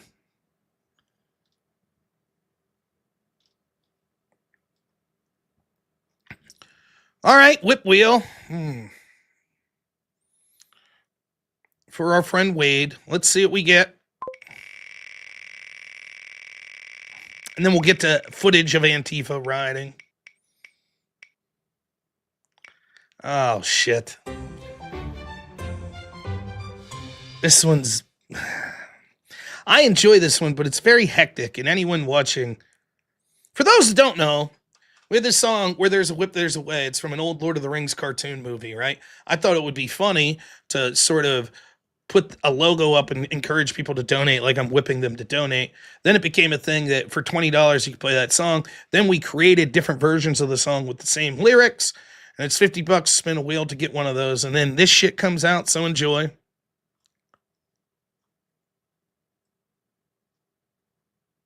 Maybe. Oh no, it did this before.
Unforced Ego, thank you so much. $20 says, does 200 kill whip wheels too, or just $20 whips? No, it ends all whip songs. All of them.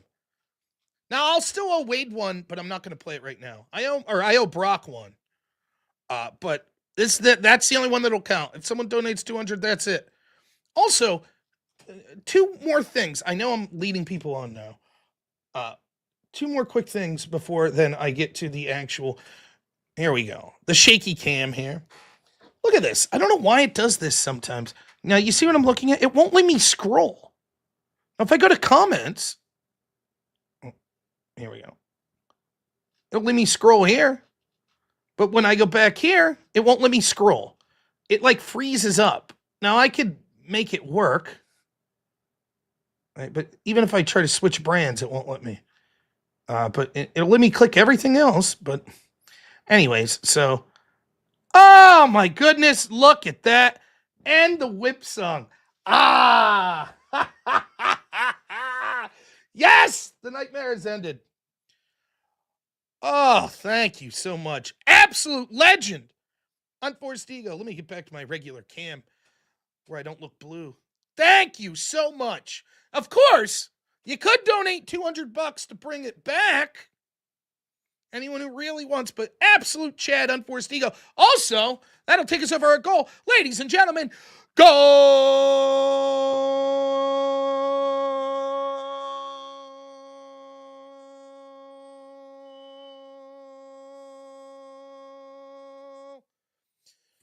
Unbelievable. What a legend. He is cool. So if someone wants to hear more whip songs, they'll pay 200 to bring it back. Last thing. My life's pretty good. And I know sometimes I could feel very needy, asking for money and stuff like that. I hope that people understand that if you can't donate, it's perfectly reasonable. Like, I totally get it. And I'm incredibly grateful for all of you that donate. Another thing that I ask for, lots of prayers for something. My life's going. Oh, sorry. My wife says I'm louder than normal. I'm so sorry. I'll keep it down. There is something that I would ask your prayers for. I joked around that last night I was going to do an impossible stream. I was going to accomplish a task that I didn't know if it was possible for a streamer to do. And that was, I was going to have my dog in here and try the impossible task of not shocking the shit out of her while she was on stream. Obviously, I got busy last night and couldn't do that. But unfortunately, my poor dog, Dorothy, who's a great dog, she's fantastic. She's been really sick. She was throwing up last night in the middle of the night a couple times. And then today she threw up quite a few times. No, she's energetic. She's running around, but she hasn't seemed that hungry. So if you could, I know it's not the same as, it's not the same as, I have a terrible illness or something like that, but Dorothy's a good dog. She really is. And I'm hoping tomorrow that she's over it. If not, I'm going to take her to the vet tomorrow. Sometimes it happens. Maybe she ate something bad or something like that. Yeah,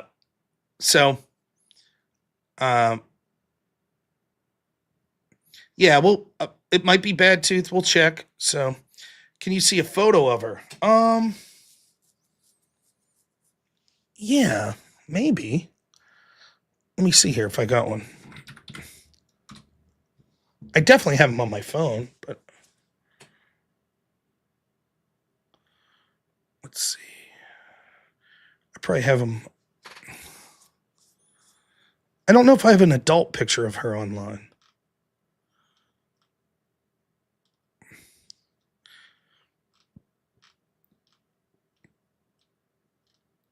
Let me just see if I can pull it up on my phone. I think I'll have one here. But prayers would be appreciated, man. I would appreciate it. I think she's going to be fine. It happens. Sometimes dogs get a little sick. Like I said, she seemed to be in good spirits. It was just...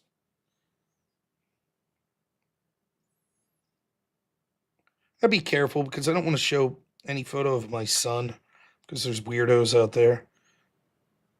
Probably shouldn't show a picture of my dog because there's weirdos out there, but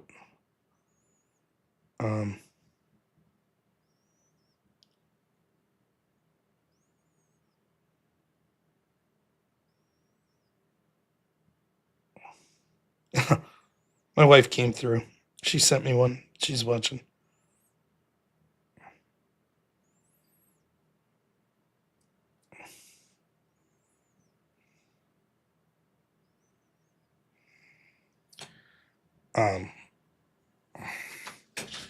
There she is.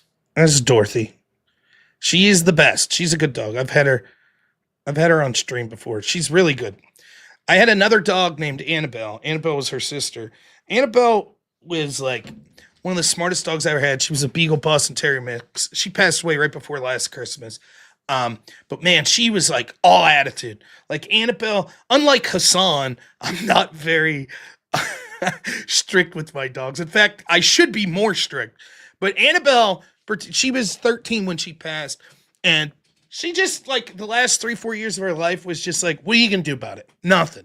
Like, she would, like, for big, like, old dog that had, like, trouble getting around, somehow she would get limber and, like, jump up on the table and, like, be eating pizza and shit. You'd be like, no! And she's just like, yeah, what are you gonna do about it? Nothing. You ain't gonna do nothing. Or you'd have her out in the yard, like, without a leash playing around, and she'd just saunter, like, into the neighbors. I'm like, Annabelle, what are you doing? What are you doing? She'd just look back at you like, hey, what are you gonna do, fat ass? Walk over here and get me? Yeah, I'm gonna keep going. You know, Dorothy's the exact opposite. Dorothy's like, hey, Dad, what can I do to be a good girl? Huh? What should I do? You know, super excited. Like, she's a mutt. I think she's part boxer, but yeah. But that's Dorothy's personality. She's super, super excitable, super cuddly. And I loved them both. They were definitely two different personalities. It hit Dorothy really hard because Dorothy's, I think, 5. So Dorothy's entire life, Annabelle was her big sister, and when she passed, it really did hit her heart. Annabelle was the first pet me and my wife had. We were probably dating 6 months when we got her, and our plan was we named all of our pets in alphabetical order.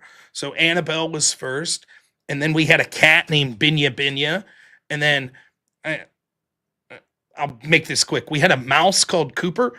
Cooper, we only had for one day. My dad, at the bar he worked at, they found a baby mouse. Well, they actually set mouse traps and they killed an adult mouse. And there was a baby mouse just staring at the trap when they assumed it was the child of the mouse that didn't make it. And so I went out and bought like $120 worth of like hamster wheels and stuff and put this baby mouse in it. And it passed away that night, but we named it Cooper. And then we had fleas. This damn mouse brought fleas into our house. So little Coop only made it one night, but we gave him a burial. Poor little guy. And then D was our dog Dorothy. Then we had a guinea pig named Elvira that passed away. And we got Elvira at the same time as for F, it was Fig Pig, who we still have Fig. And then when Elvira passed away, we got Ginny Pig. Ginny passed away here a couple months ago. So we're on, next up, we'll be on H. So that'll be that. But we plan on going. Might get some weird, like some Xaviers or something like that if we, but that's the plan. Anyways, thank you everyone for the prayers. I appreciate it. Nico Pluto, thanks so much for the $20 as contribution to the doggy. Thank you. I'm hoping that she feels good tomorrow, but I am going to wake up early. I'm going to try to take her outside, run her around, see if I can get something for her to eat. If not, if she's still vomiting and she doesn't feel like eating, and I may miss that morning show tomorrow because I'll probably get her over to the vet just to make sure that it's not something more serious than just a bug. Yeah, my son's name does start with an H, but we did not include our son in the alphabetical naming. All right, here we go. If people want the stupid whip songs back, have at it. But you got to donate $200. Oh, of course. There we go. All right. In no particular order, let's do some violent lefty shit. Here we go. This is Right Angle News. It says gangs of agitators are continuing to stalk federal agents throughout Chicago, driving through red lights and nearly hitting people while chasing agents, emboldened as Chicago police are forced to stand down.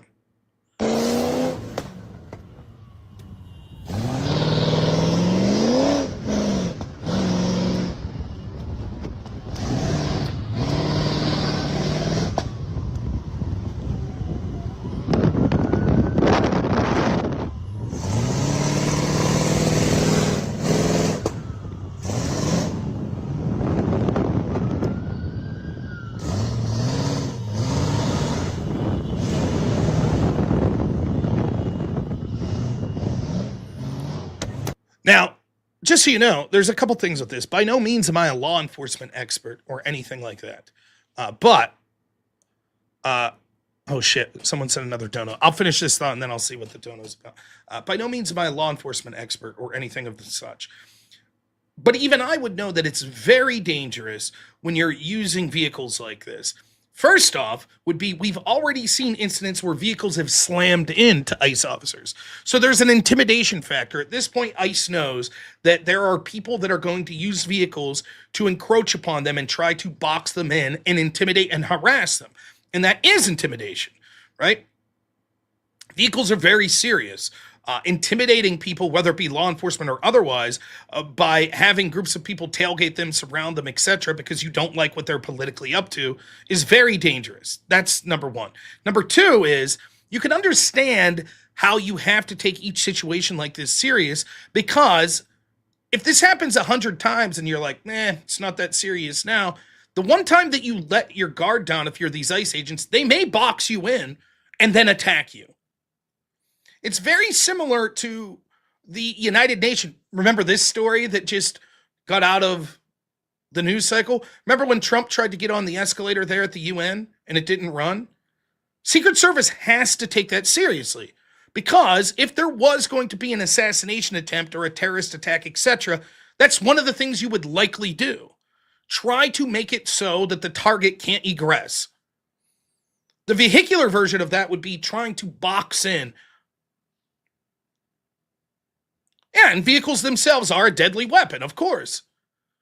Now, this is happening routinely. Again, all you have to do is imagine if you knew in a particular town that they were going to be making January 6 arrest, people that were at January 6 protest, and you had a bunch of right-wingers doing this to the federal law enforcement that was trying to arrest people. How do you think that would have went? They would have said, this is further proof that it was a coup, an insurrection. Oh, my goodness. We got more of this, but look at this maniac. $200, unbelievable. That's $421 that Unforced Ego sent. Thank you so much. Says, here's the vet bills. Also bring back the whip wheel, I guess, for additional vet. So the whip wheel songs are back, which is a double-edged. My goodness. Honestly, Unforced Ego, thank you so much. Listen, I'm hoping I don't have to go to the vet, but I appreciate it. If we don't go to the vet, then I promise to put that money to something very fun for Dorothy. We're going to try to get her in a Halloween costume. So hopefully I got some cute pictures. Again, I hesitate to show my son. He's going to be a T-Rex, which Blasterbutt would probably be very excited for. Also, my son he insisted. He don't want to go as one of these stupid inflatable costumes like you see the Antifa people. He wants an old-fashioned T-Rex costume. So that's what he got. He's got an old-fashioned T-Rex. But I won't be showing any photos of that online. I will, however, show photos of my dog if we get her in an outfit. I don't know how she'll take it. We've never dressed her up before, but Unforced Ego, absolute legend. Thank you so much, man, from the bottom of my heart. Really appreciate it. And I guess the whip song's back. So Wade Boggs has something to harass me with for the rest of the night. Michael Tuglas, thanks so much, $10. Says, compare this to Dogtober 7th over on the left with Hassan. Look, I'm going to tell you right now, like, I'm not someone who will sit here and tell you there's never a place for a shot caller. I'm not going to say that. And I'm not going to say that I've never harmed an animal. I have. I've hunted. I've shot a deer. I've shot several deer in my life. I've shot rabbits, squirrels, etc. But I actually take harming animals very seriously, to the point where I don't even kill bugs, as most of my audience knows.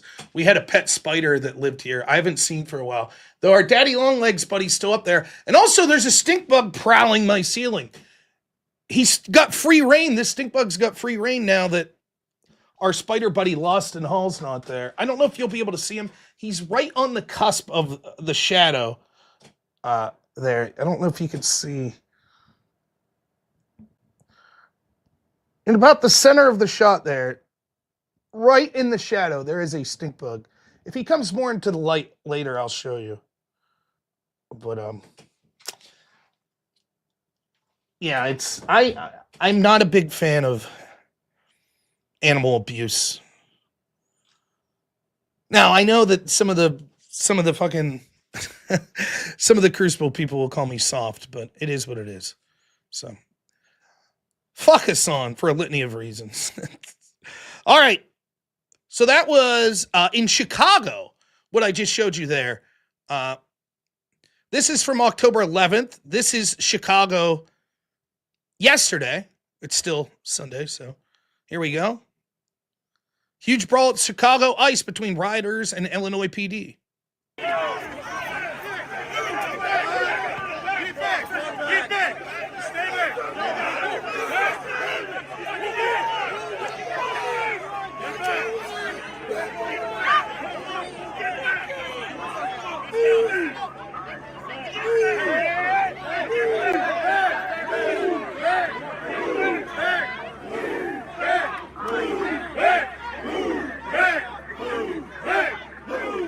Now, you saw them throwing things. That's assault. That's assaulting law enforcement. Long Live Liberty says, Rob, do push-ups to get rid of those movies. People like the movies. They bring me a lot of money. But thank you for the advice. Long Live Liberty. Read a book or something. Study videos of me so that people could find you entertaining and intelligent. Now, I'm trying to lose weight. I've been exercising. Trying. While I'm streaming, I use this guy a lot to make sure that I never find myself in a position where I can't open a pickle jar. Oh, look at this. Wait. Look. Now I might be able to see him. There he is. He's on the move. He's got free reign. Now look, though. Over here, if we go right over here, there's a daddy long leg. It's this guy. I don't know. Will Daddy Longleg eat a stink bug? We might see some National Geographic shit here. I don't know. I don't know what's going on. By the way, this infuriates my wife. She's like, why don't you kill the damn bugs? Yes, it is an idea of exercise, Brandon. And it's also trying to improve my grip strength, is what I'm trying to do. So, I'm getting dangerously close to asthma. I don't have any food lying around or anything. Though I do need to clean up my room. I have a bunch of junk. I got the dinosaur battle game over here. That sits right by me. Someday we'll do a little grift with that again. But arachnids are colloquially bugs, as far as I'm concerned. So, Unforced Ego, $21 says, had my dog Ginger from 4 months to old to over 16. Son's a monster, and I can't believe how brazen he's been with his abuse. Also, day shift represent night shift. Kind of weak, not going to lie. Look at that. Unforced Ego coming out as day shift himself. If you count Unforced Ego as day shift, this means $442 of my donos today have been day shift, and I didn't even do a day shift stream. Night shift, getting shellacked. The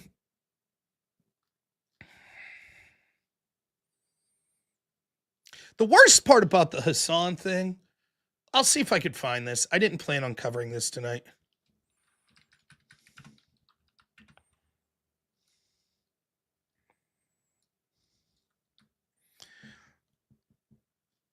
I mentioned this.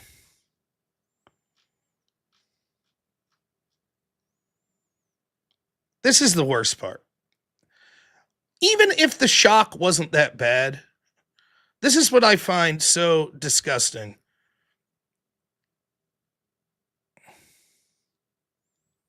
I think this is the video I want.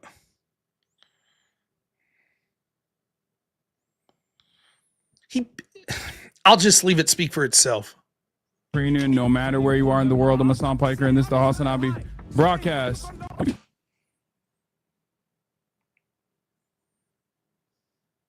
Notice that the dog's awake, too.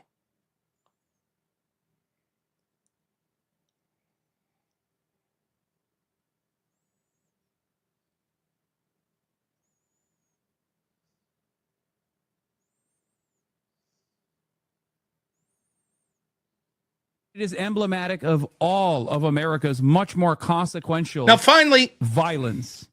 Okay? 2 hours and 20 minutes almost. This dog's been on a little square and may have been on there before the stream started, for all we know. And then finally, it's going to move. Get a little exercise here. It's the same reason as to why America, Kaya, please just fucking go. Just stop. Okay, I learned her lesson.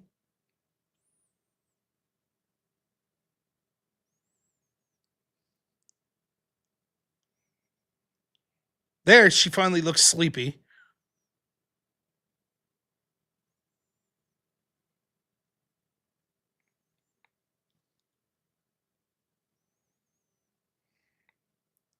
Now, I don't know if this is a regular occurrence.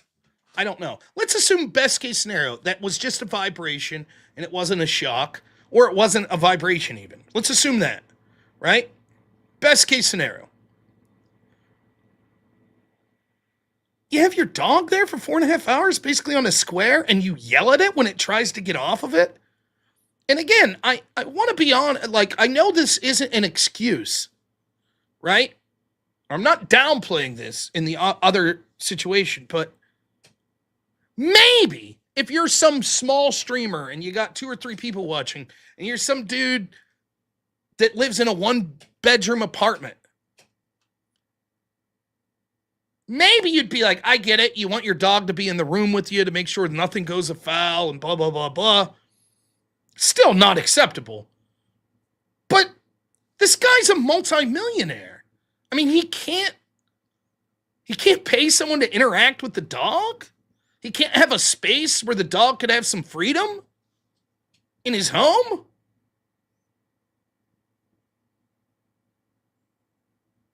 I mean, it's just outrageous. It really is. It's fucking outrageous. Yeah, that's it. The dog's a prop. That's exactly it. Crucible Clip says, holla. Masterful job handling that Muppet 10th man last night. Thought it was funny when we found out he actually was gay. Yeah, it was kind of funny. Hey guys, $5 says Rob. Just do intermittent fasting. No exercise needed and the weight will melt off.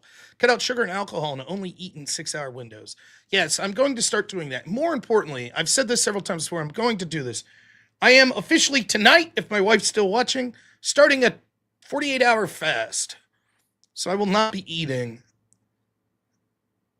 You'll see me tomorrow night. It'll be 24 hours by the time I start. And then the following night, it'll be 48 hours. So it'll end up being more than 48 because I try not to eat this late at night once I'm streaming anyways. I'm willing to bet the people that have followed me a lot, I don't eat while I'm streaming. I find it to be, I understand. I have, like when I've done the 24-hour stream, sometimes you sneak a granola bar or some shit like that. But I find it super annoying. I already breathe. I'm already like fucking struggling to breathe and shit like that into the mic, which has to be the most annoying shit in the world. So the sounds of eating, I think, I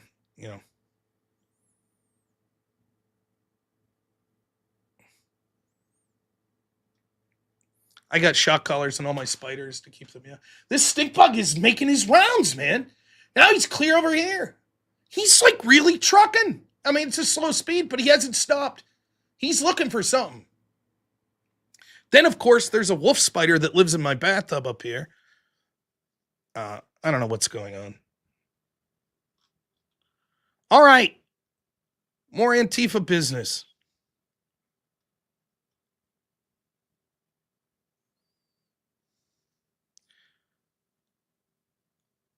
Here's in Chicago again from the 11th.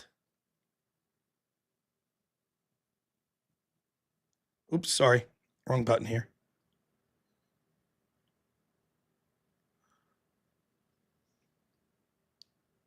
Get out, bitch!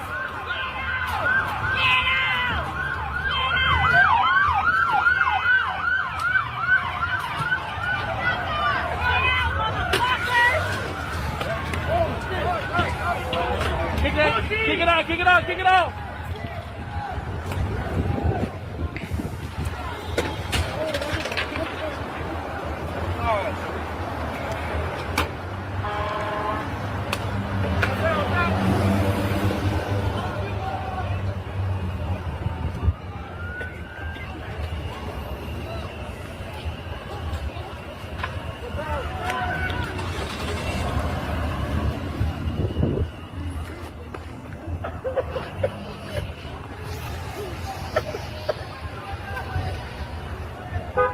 Now, just let it be known, just like we covered the other day, 2 nights ago when I was streaming, we covered the story of that woman that threw something at ice. If ice swerves to miss someone or to miss obstacles that they put in the road, or they swerve because someone throws something at their car and they end up running over and killing someone, that'll be on ice. That'll be the Democrats' argument. That's ICE's fault. They shouldn't have been there in the first place. Now, when we covered the debate between Jake Rattlesnake and that Brent guy, which was on which side uses political violence more, I talked about the importance of categorizing as political violence. There is something about political violence that we find to be unique or that itself is worth interrogating. For example, the question wasn't which side has people that are more likely to engage in violence. If that was the case, we would just say, well, you could look at demographics. You could look at people that are poor and they're more likely to commit violence. You could look at black people and they're more likely to disproportionately commit violence, etc. And you could say, well, do those people tend to vote Republican, Democrat, etc. Right? But that's not the question. Because as bad as that is, and all forms of violence would be bad unless it's like self-defense, etc. The problem that's unique with political violence is that it seeks to steer the direction of the country in a particular path.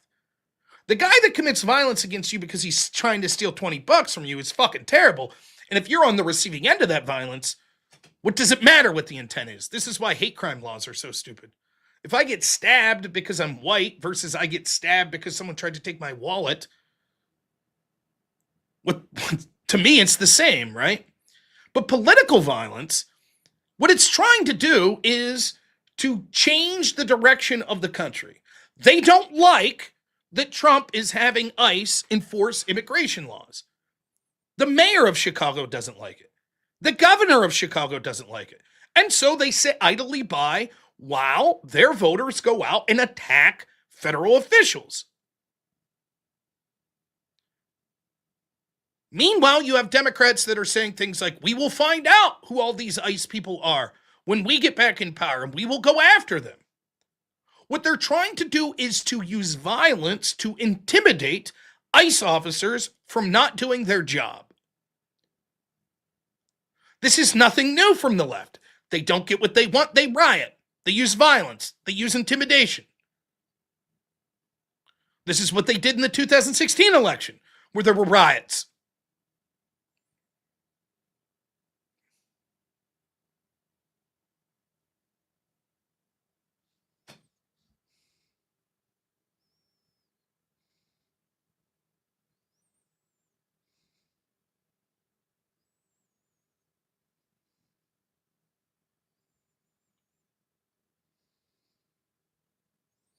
Nah, my spider buddy's gone.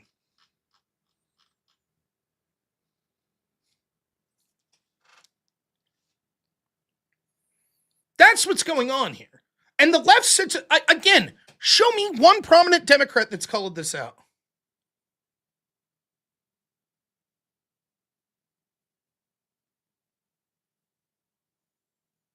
Show me one. John Fetterman, sort of. That's about it.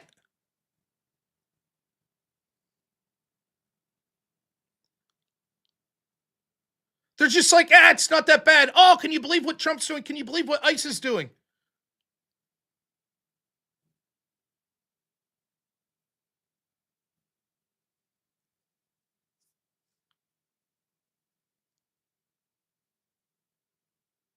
They're literally supporting Jay Jones, who called for the death. The guy running for attorney general, they refused to remove their endorsement. Who called for the death of children of his opponents. But footage like I just showed you, it ain't making. Meet the Press, it ain't making. ABC Nightly News, it ain't making the New York Times. And so there's an entire group of Democrats that aren't looking at these videos online. In fact, they're looking at the opposite videos. They're looking at the video of what looks like a little girl being arrested, and someone puts, oh, that's ICE arresting them.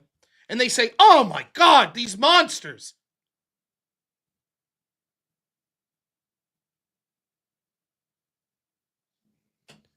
And Republicans aren't doing a good enough job of winning the narrative.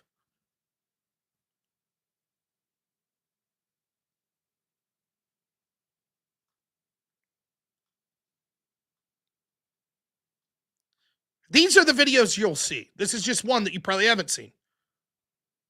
But this is what they'll show. Open the car. No. Huh? I have my rights. That's what we're doing. You're under arrest for impeding. You just blocked our vehicle. Hey! She didn't do anything wrong. Oh, these fascists. Fascists, they'll yell. What a bunch of fascists arresting this poor innocent lady. Then you can see the videos of the shit that's happening in Chicago.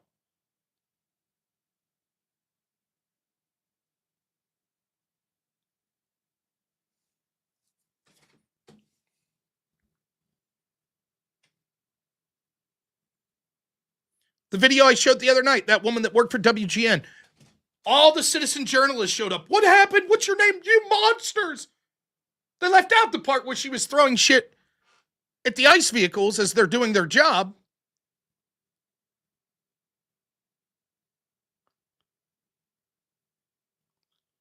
Again, Chicago, yesterday.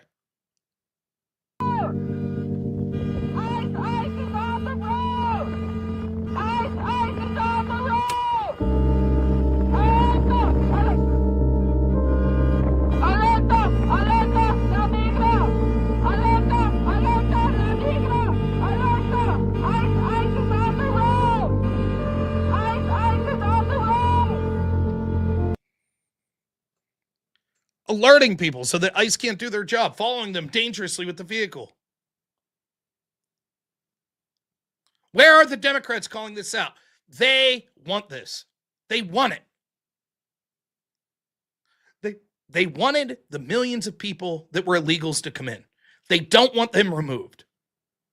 It's that simple. They don't give a shit who was elected. They don't give a shit. All the talk of democracy, insurrections, they never gave a fuck about any of it. They didn't. Well, if you don't like the border being the way it is, then vote for someone different. Ha ha! Oh, you did? We don't like that either. Now there'll be violence. But, as Destiny said, do you want it to change? Well, then don't vote for someone like Trump. Give us the policies we want, then we'll stop beating you.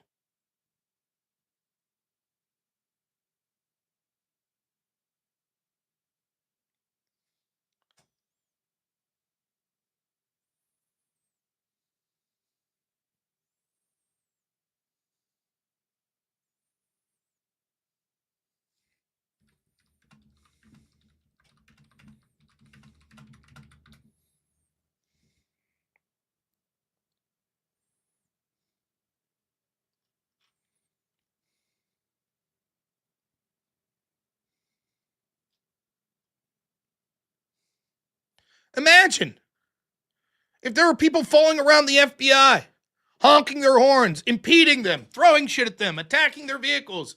They're coming for January 6th, people. Fuck them. Those people would be arrested like this. The entire national media would not only cheer for the arrest, but they would be like, you see? Do you see how big the insurrection is? Do you see?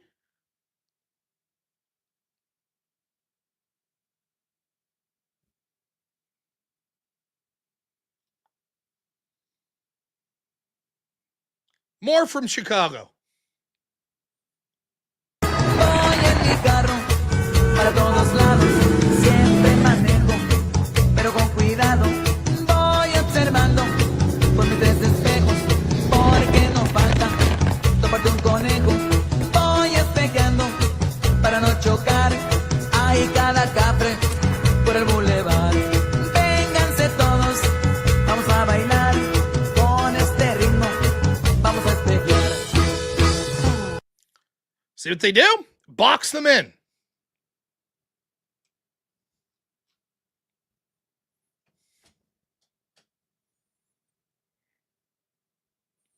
You try doing that to law enforcement and see what happens.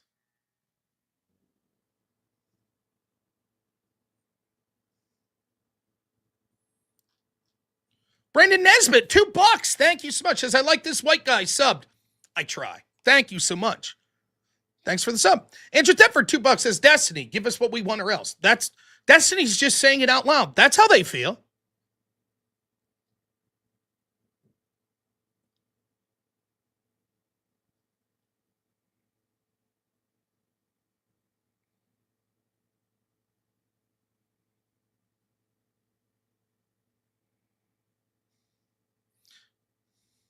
I can't play the clip, but 5 years ago today, Lee Keltner was the victim of a cold-blooded left-wing political assassination in Denver. Never forget. Do you remember this case?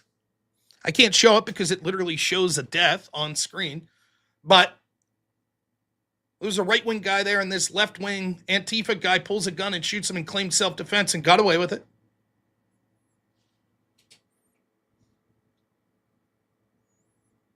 So all the clips I was showing you previously were Chicago. Here's Portland. This is from the 11th. Oh, yeah, shove it down. Fuck you, man. Quick shoving. You're punching. The yards are you punching. Leave that alone. Fuck you, man.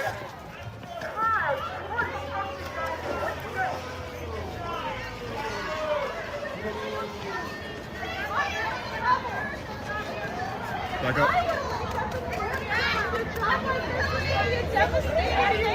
Got your bear spray.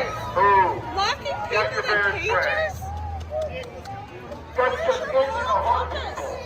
Those of you Where's your moral compass? Locking people in cages? How much you want to bet that same fucking lady would have cheered if they threw your ass in prison the rest of your life for refusing to get a vaccine? How much you want to bet? How much you want to bet she applauded every single January 6th person that was thrown in jail? How much? Oh my God, you're putting people in cages? No! Where were they when Joe Biden had 2 times as many kids in cages as Donald Trump? I bet they weren't there somehow. Notice how they were blocking right as soon as you leave the ICE facility so that the vehicles couldn't get in and out? Now, here's the problem. Those people that were just arrested, I'll bet they're out in the street today. The charges never stick. Even the Trump administration, they won't do what's necessary. Throw the fucking book at them. Once they start getting 20 years in prison, maybe things will change a little.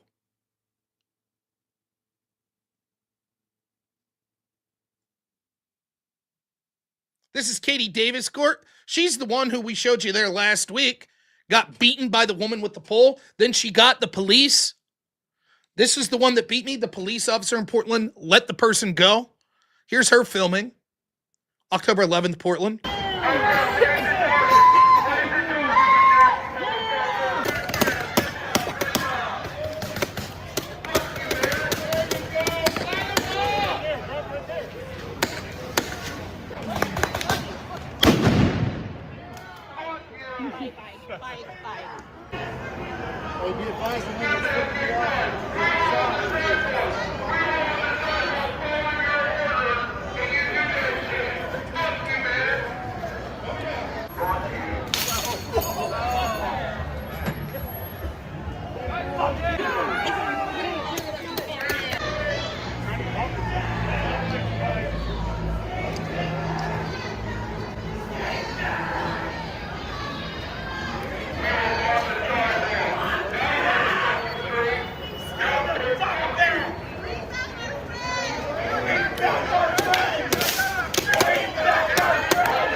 Him in the nuts. Now, you hear there are people there that have had enough. Places like Portland, where they deal with this on a nightly basis for years. More footage from Portland yesterday. What's wrong with you? You're driving the entire neighborhood. If you have to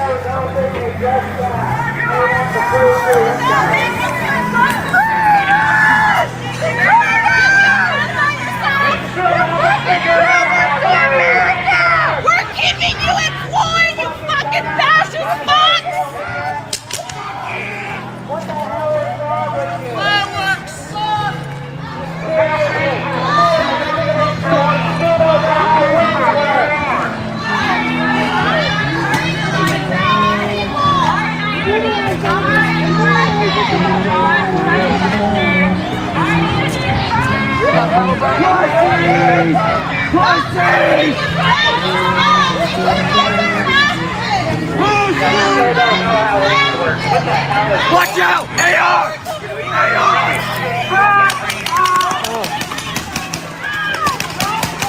Notice how they're throwing shit back at police. That's violence. That's a riot. They're doing it again. They're rushing. What is happening? Oh my god. Oh my god. Oh fuck. Eugene!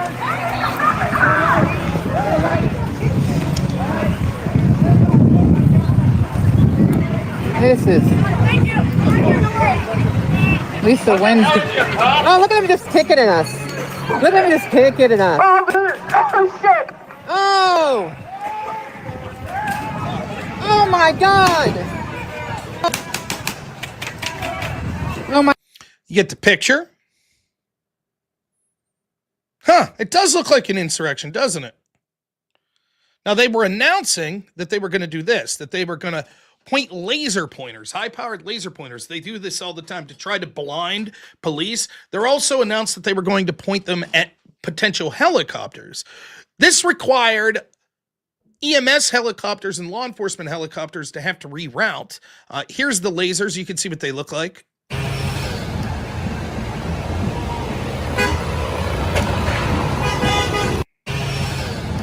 Now, they do this as an attempt to blind law enforcement, is what they're doing. They've been doing this for years.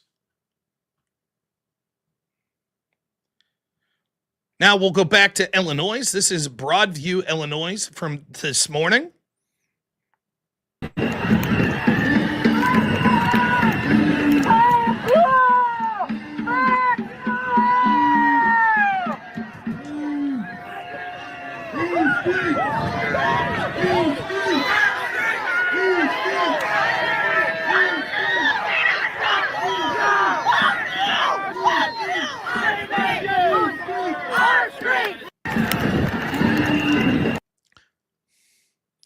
See them attacking ICE vehicles again.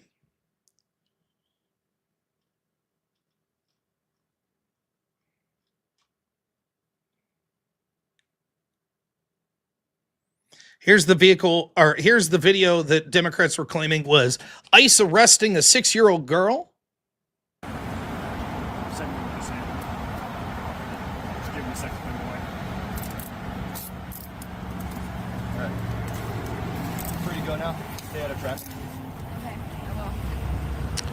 What that was a sheriff department, not ICE, arrested a woman for being in the middle of a street.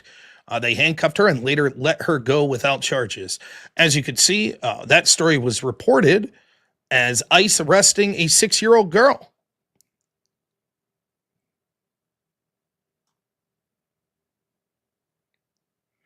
Here we have Portland again from today.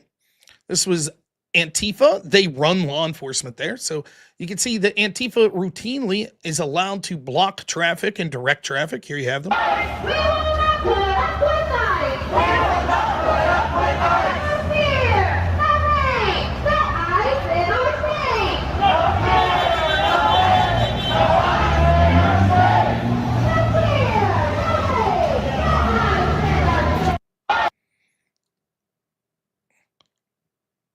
And yeah, let's see what else we got here.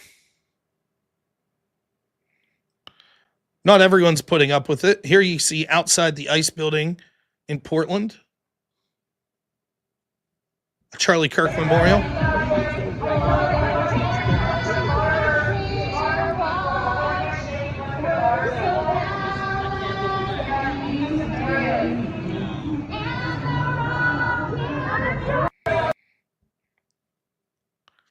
Just trying to get through. Obviously, this isn't exhaustive. This is just clips I've seen today.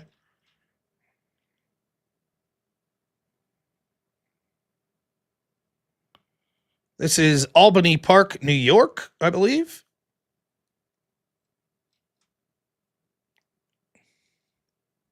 From today.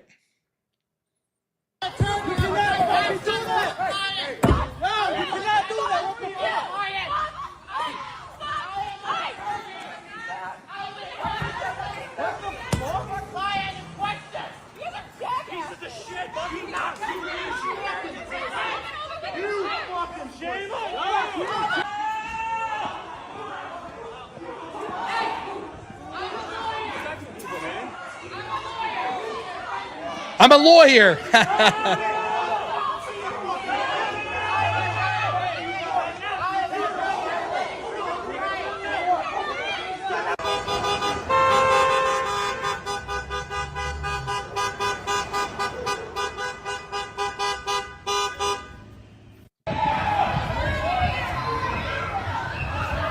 And you can see.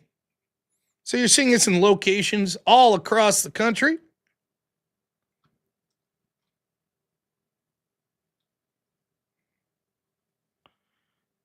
This was 2 hours ago, or several hours ago. Tonight, Portland again.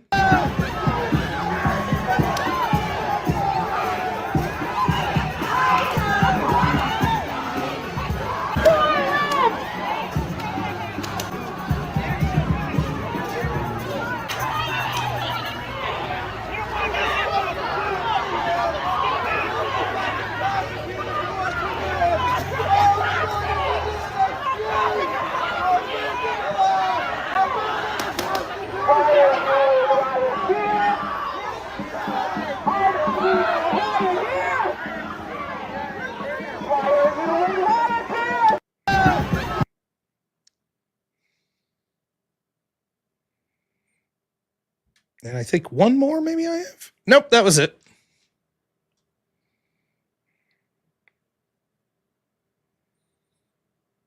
Should Trump deploy the Insurrection Act? What do you think, George Stephanopoulos? 30 seconds left. Do you think it's going to get that far? Is the president going to invoke the Insurrection Act? Nearly half of U.S. presidents have invoked the Insurrection Act during their terms, some more than once. Donald Trump said he would do it during his first Not term. over the objections of governors. Absolutely. Think about Eisenhower and Little Rock. It was absolutely over the objection of the governor to desegregate the schools. The Insurrection Act, for years, lawyers have been saying this is far too broad. They warned about it at the beginning of the Biden administration. This is the time to change the Insurrection Act. We missed the opportunity then, and here we are. Whoops. Sorry, Stephanopoulos.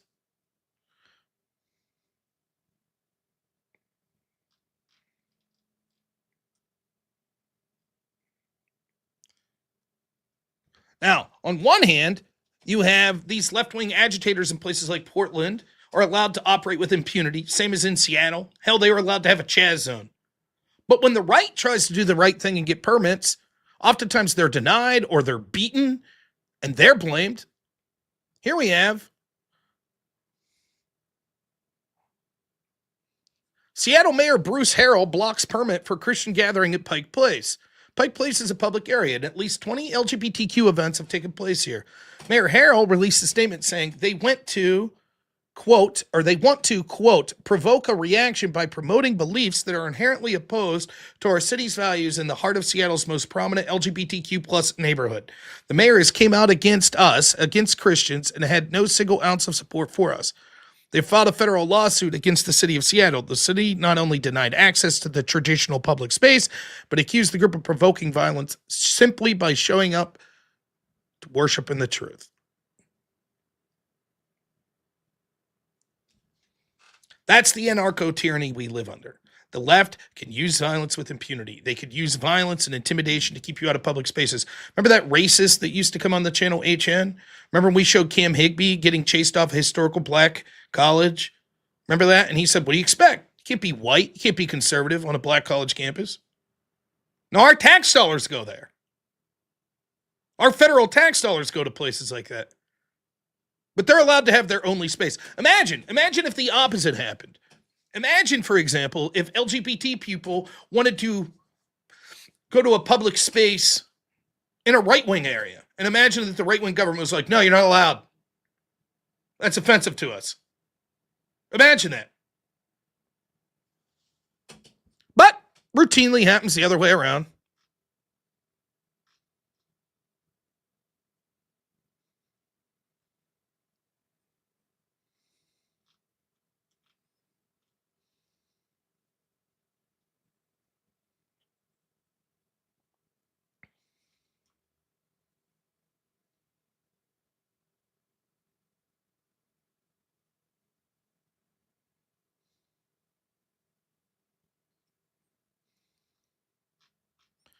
Was there anything else footage that I had?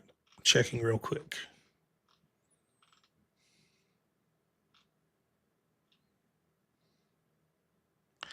New Jersey, this is from the New York Post on the 11th. New Jersey school board race shaken up by vile text attacking conservative mom and her body. This bitch needs to die, says the Democrat running for school board.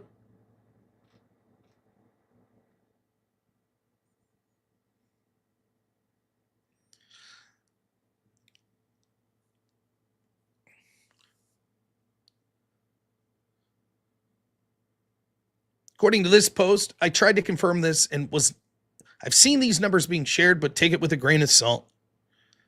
Legacy media negative coverage. Letitia James, 5%. This would be ABC, NBC, PBS, and CBS. 5% negative Letitia James. 5% negative Kilmar Abrego Garcia. RFK Jr., 96%. JD Vance, 90%. Elon Musk, 96%. Kash Patel, 96%. Kristi Noem, 89%. Hegseth, 100%. Tulsi Gabbard, 100%. Trump, 95%.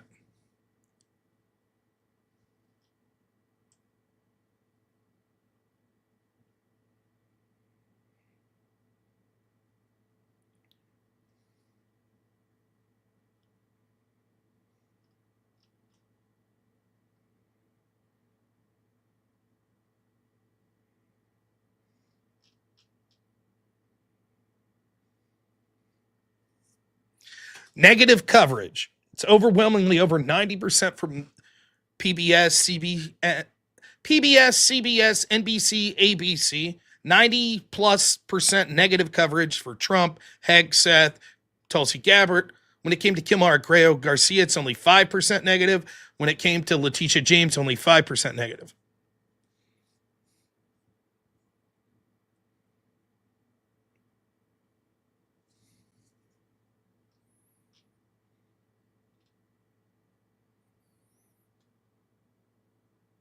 Here's Keith Ellison, one of the former heads of the DNC, Attorney General in, I believe, Minnesota. Here he is. So the fact that there is nobody even knows what it is. The first person I ever heard use the word Antifa was Donald J. Trump when he was going on about how there were good people on both sides in Charlottesville. That's the first time I ever heard anyone use the term. So now it's this amorphous thing, and if nobody's really Antifa, then everybody could be. And the reason you can't find them is because they're just that crafty. So he has no clue. There he is with a picture of the book.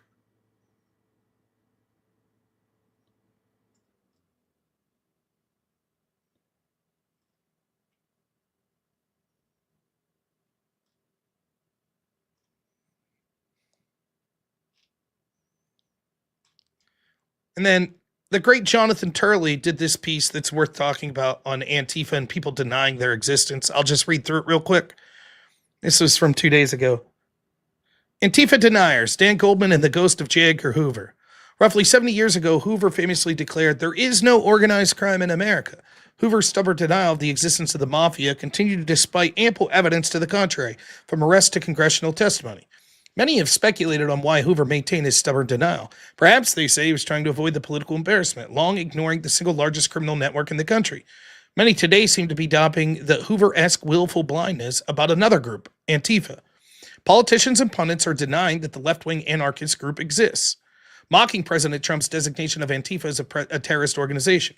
Representative Dan Goldman seemed to morph into Hoover before our very eyes, including a posting in which he challenged anyone to name one member of Antifa. Former House Judiciary Chair Jerry Nadler was widely ridiculed for denying the existence of Antifa. Others on the left have joined Goldman in this absurd claim. Late-night host Jimmy Kimmel committed part of his monologue to assure viewers that Antifa is no more than the mythical chupacabra. You understand, there is no Antifa. It's an entirely made-up organization, he said. I've testified about Antifa before Congress, run columns on the organization for over a decade, and wrote a book discussing Antifa. I did oppose declaring Antifa a terrorist organization due to free speech concerns, but I also knew that it's very real. By design, Antifa avoids typical leadership hierarchies and organizational structures. Antifa was first created in the 1920s and associated with the Weimar-era German communist group Antifascista Action.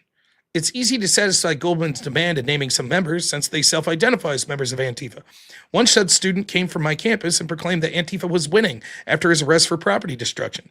When another radical was arrested after taking an axe to a congressional office, he self-identified as a member of Antifa. Before Kyle Benjamin's Douglas Calvert, 26, implanted an IED device outside of Alabama Attorney General Steve Marshall's office in downtown Montgomery, he put up stickers reading, "Support your local Antifa." Numerous Antifa members have been arrested, including some who claim to be journalists. Many protesters belong to Antifa groups that have names like Rose City Antifa and offshoots like the Love and Rage and Mexico's Amor y Rabia. Antifa members have been elected to the French and European parliaments. Rutgers professor Mark Bray's Antifa, the Anti-Fascist Handbook, called by some the Antifa Bible, explains that the group is united in its opposition to free speech.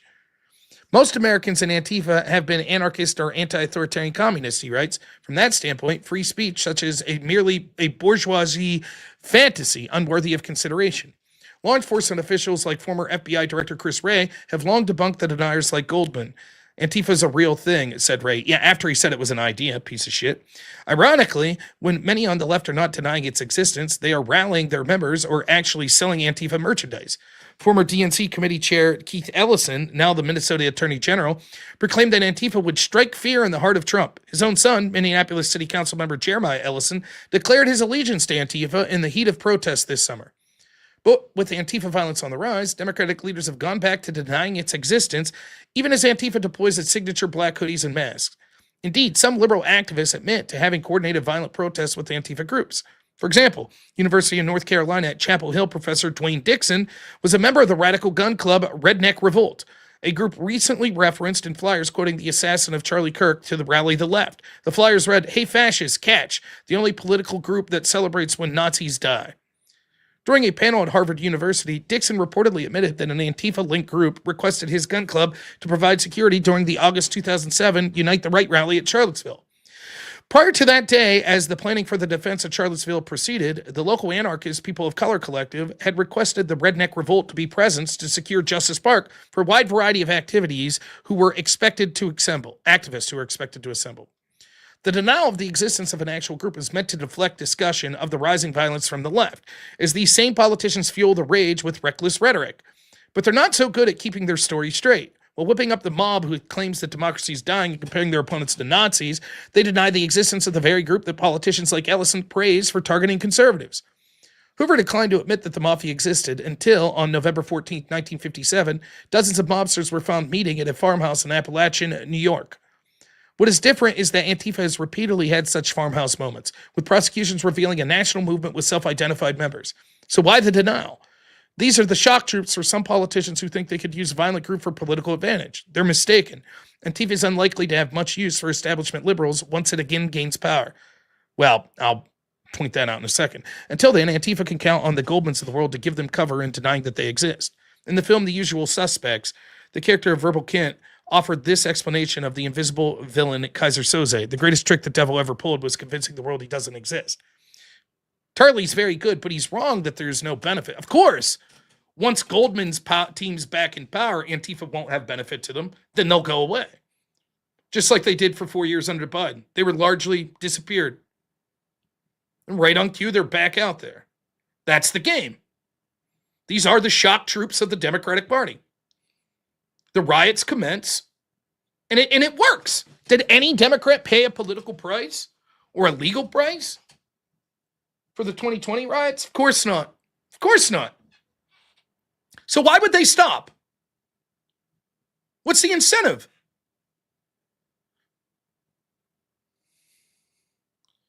Imagine a Republican attorney general after Charlottesville holding up a book that said, like, the White Nationalist Handbook. Oh, this strikes fear into the hearts of Democrats. Imagine that. And yet, no problem. Then only later claim, Antifa, what's that? That doesn't exist. When his son has proudly proclaimed to support them.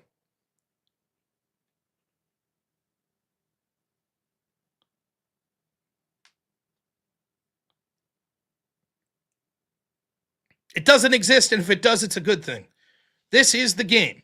The game is they want these people out there because they see political utility. They don't give a fuck about free speech. They don't give a fuck about democracy. They don't give a fuck about political violence. They don't give a fuck about insurrections. All of it was bullshit. All of it. They don't give a shit about lawfare. Bullshit. And they know that their media buddies will run cover for them. Just like we see with the investigations into Comey and Letitia James. Well, two wrongs don't make a right. Fuck you. This is the standard that you all supported. You didn't say shit all when Letitia James was going after Trump. Now that she's going down for the very same type of thing that she tried to go after Trump for, now it's, well, this is selective prosecution. Fuck you.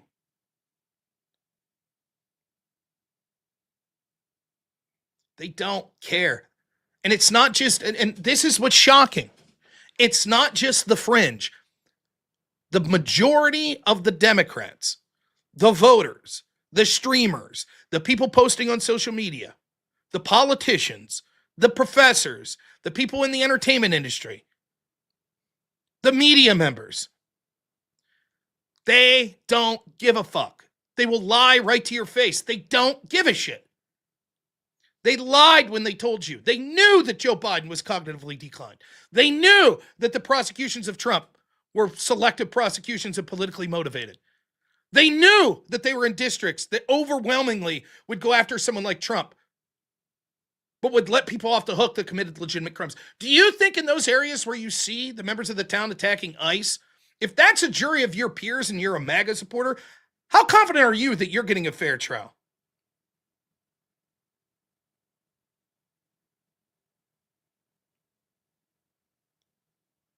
They don't give a shit.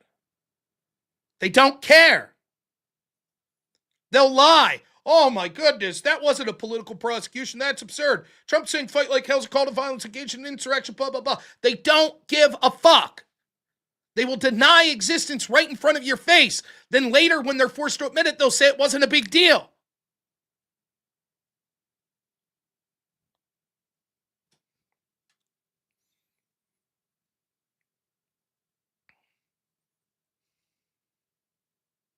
Andrew Thetford, $5. Thank you. Says the opposite of 8chan's position is literally, you can't go being black and ghetto in a white county.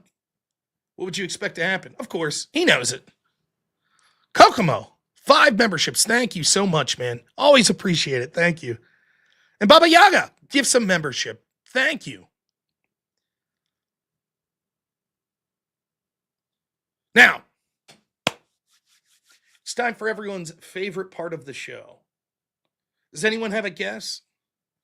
What's everyone's favorite part of the show? Oh my goodness. What an absolute legend. Baba Yaga gives 50 memberships. Holy cow. Thank you so much. Unbelievable.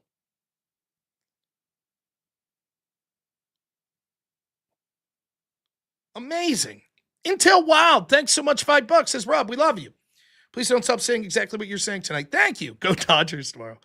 I can't sign on. I don't care if the Dodgers win. I'm a Pirates fan, so I don't care. Baba Yaga, that's incredibly generous. Man, the people, Unforced Ego, over $400 tonight. Wade Boggs, Brock Van Wagner, Baba Yaga, giving huge amounts of money, and everyone else, thank you so much. Crucible Crusader gifts 5 memberships. I almost missed it. Thank you so much, Crucible Crusader.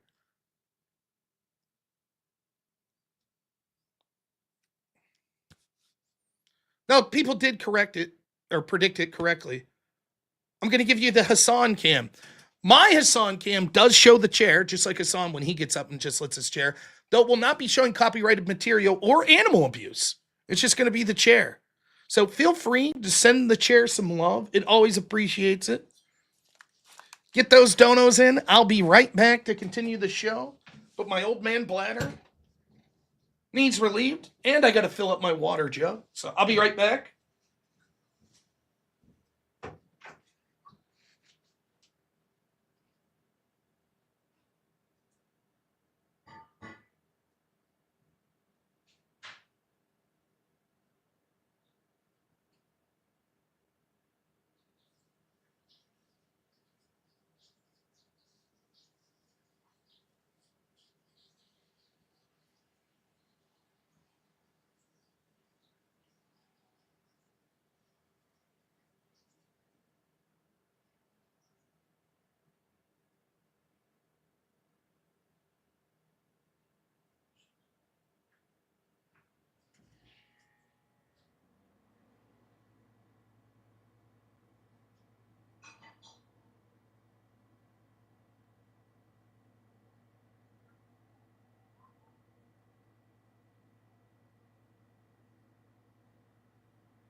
You did good, Chair. Thanks for filling in for me. Oh, Chair.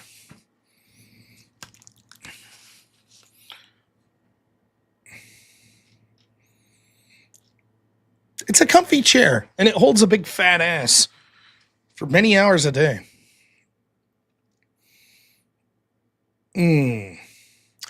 I take late night showers. I shower before I go to bed, so like 3, 4 a.m. sometimes. Now, I know sometimes people have problems. Why is this doing this? With donating on places like YouTube. Let me check real quick something.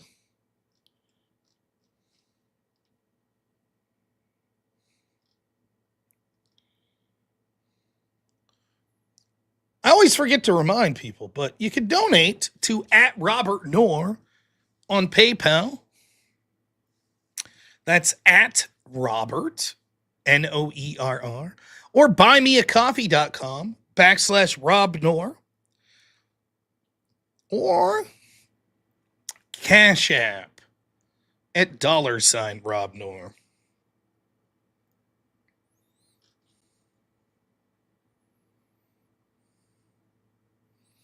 Oh, look at this. Our new friend Brandon. Thanks so much. He becomes a member. Appreciate it.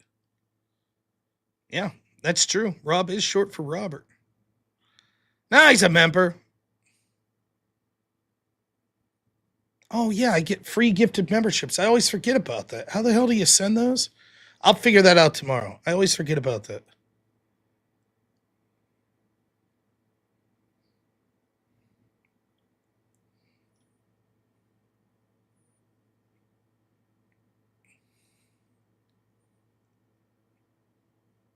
But if you do send me anything on Cash App or PayPal, let me a little note in the chat so I know the look. So I can give you credit, man.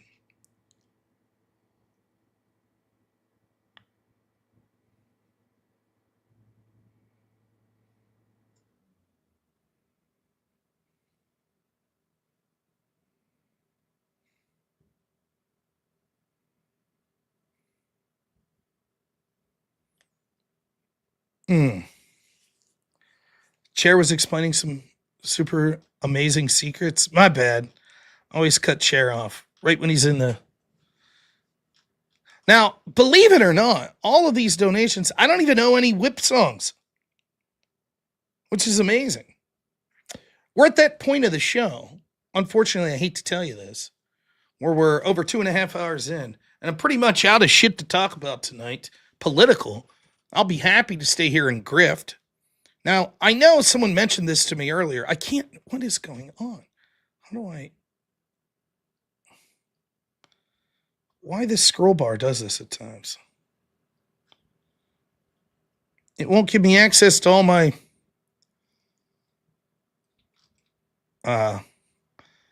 cool things, little graphics to bring up. So I guess that's out. But what's going on?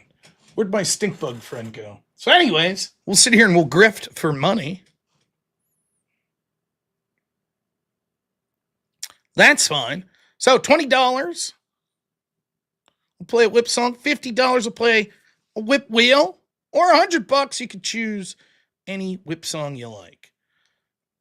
In case you were wondering, here's the current versions of the song we have. Rap, 8-bit, reggae, power metal, country, Disney, Gregorian, new metal, pop punk, opera, barbershop, Mongolian throat music, American folk, sea shanty, Irish folk, calypso, funk, EDM, 50s rock, a war march, electro, big band, acapella live, punk dubstep, yodel, D-metal, or death metal, polka, Gregorian chant, K-pop, electric jazz fusion, polka, orchestral rock, punk and grunge, cinematic, experimental, electronic, alt indie beatbox, dark emo, disco metal, 20 scat, power metal, disco, Latin rock, horse vocals, Russian folk, house EDM techno, opera, experimental sound collage, Peruvian space lobster, Hungarian war pigeons, maniacal Japanese, and Black Southern Church Choir. It should say Mongolian throat. Did it say? Maybe it did. I don't know. Who the hell knows? Well, you have to see. If you want to pick one specifically, it's $100 or $50 will spin the wheel. I don't. Oh, I might owe a Whip Wheel song. Rotten bastards. All right, we'll spin it once.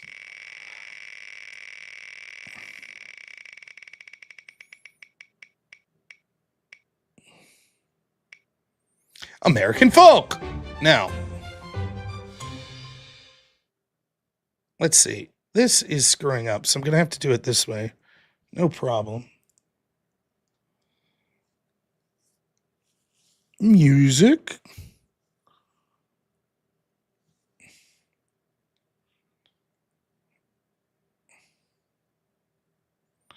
All right.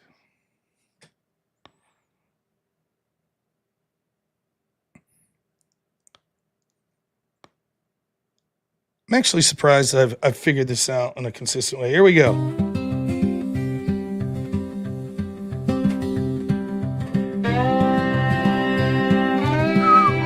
Meanwhile, let's see how the riots are doing tonight.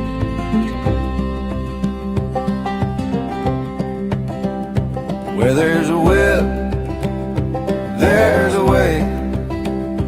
Where there's a whip, there's a way. We don't want to go to war today. The Lord of the Lash says nay, nay, nay. We're gonna march all day, all day, all day. Where there's a way, there's a way.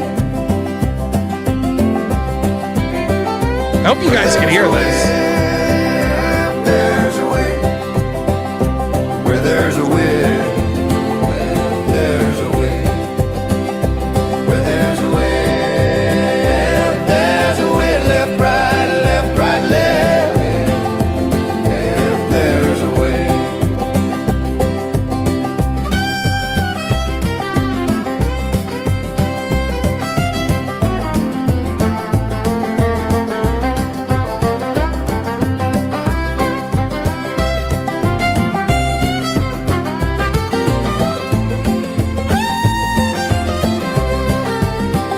A crack on the back says we're gonna fight.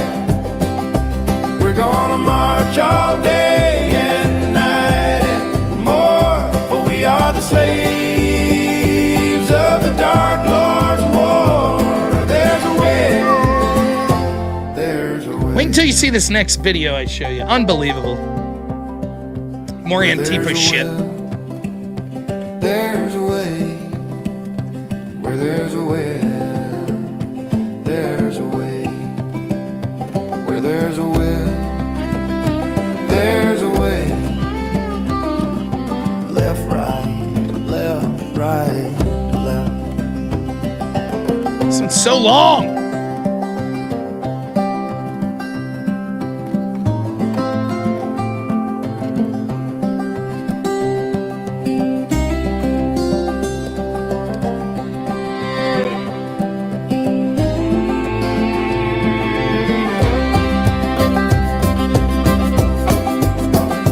Where there's a way. There's a way. Where there's a way. There's a way. Where there's a way. There's a way. Left, right, left, right, left. There's a way. Left, right,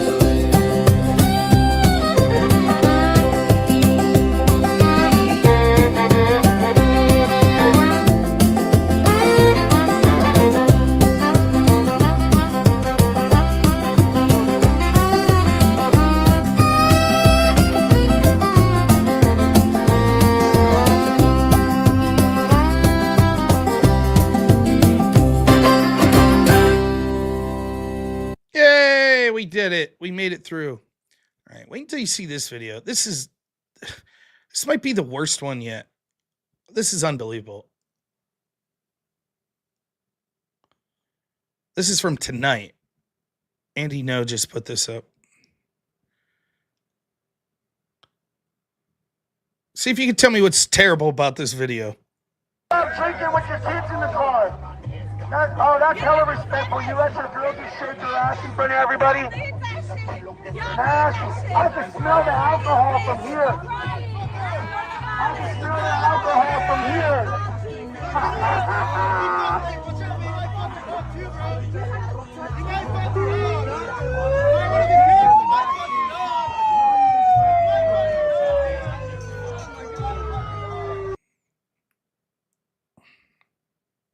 Stop drinking with your kids in the car.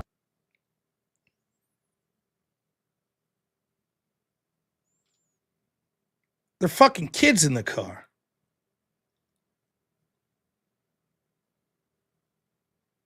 It's horrible. It's absolutely horrible. It's unbelievable. Twerking like that in front of your kid's got his hands over his ears. If the counter protesters are to be believed, they were drinking, they smelled of booze. I have deep-seated political beliefs. I think that's obvious.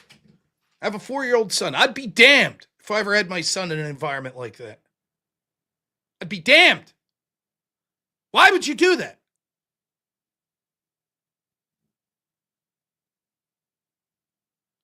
Horrible.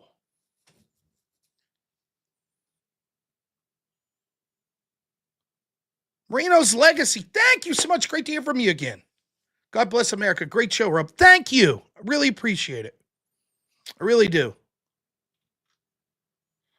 Oh, my goodness. I know you guys aren't going to believe me. I don't know what to do here. It will not let me scroll.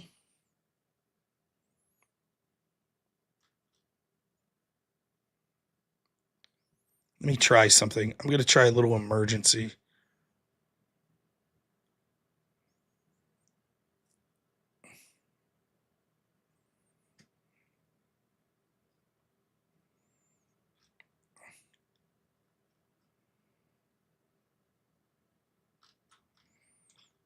What's going on?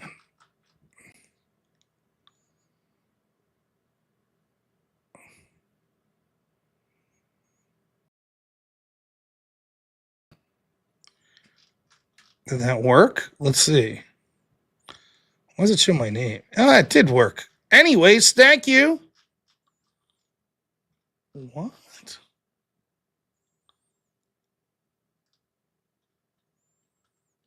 Oh, there we are. Thank you so much for the $20 donation. Where there's a whip, there's a way. Where there's a whip, there's a way. Where there's a whip, we don't want to go to war today. But the Lord of the Lashes says, nay, nay, nay. We're gonna march all day, all day, all day. Where there's a whip, there's a way. Where there's a whip, there's a way. Where there's a whip, there's a way. Where there's a whip, there's a way. Left, right, left, right, left. Where there's a whip, there's a way. Left, right.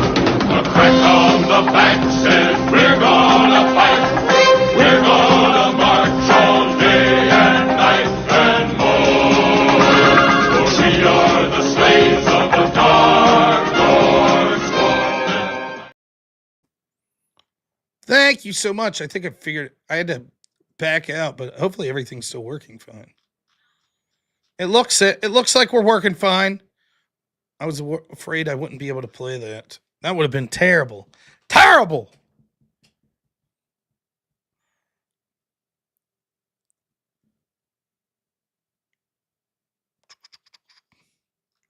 Who's on tonight?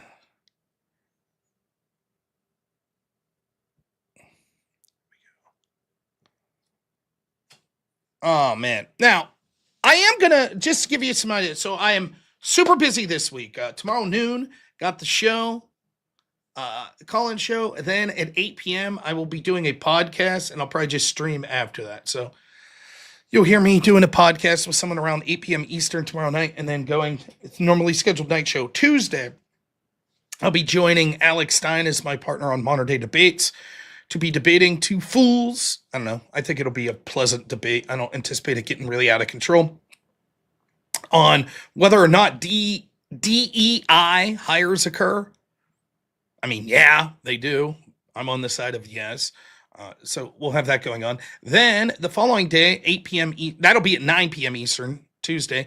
Then 8 p.m. Eastern, Wednesday, I will be doing a show with Indian Jesus. Thursday, it looks like I'll be doing a debate with Twisted Something. I'll get the specific names.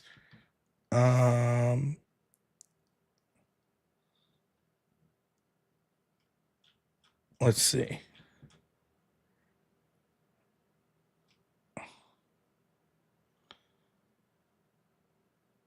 Trippy Cast against Radical Coder and Dusty. I think that'll be on whether or not the Insurrection Act should be employed.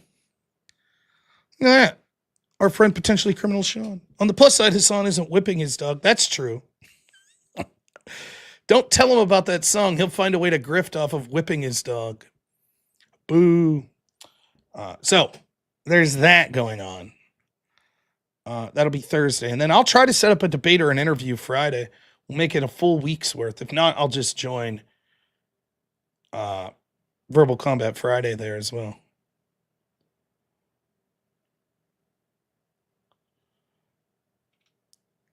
So we've got a lot coming up this week.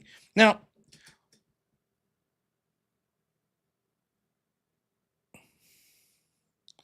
yeah, there's definitely attempts to do DEI hires by changing the names, etc.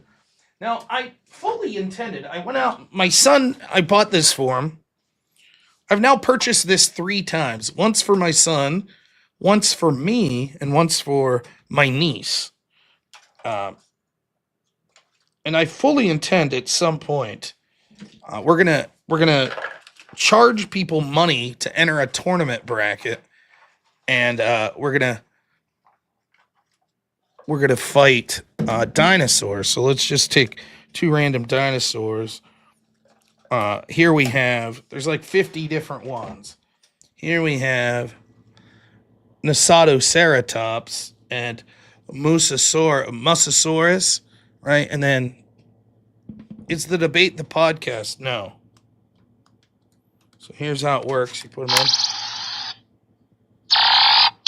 Musaurus. It'll tell you little facts. Then you put this guy in. Late this Triassic. Nasatoceratops. Oh. And you hit this little button to fight them. Dino Duel. Musaurus. Who you got? Mosaurus or Nasatoceratops. Nasatoceratops? Dino Duel. Begin. She's going to charge. Oh.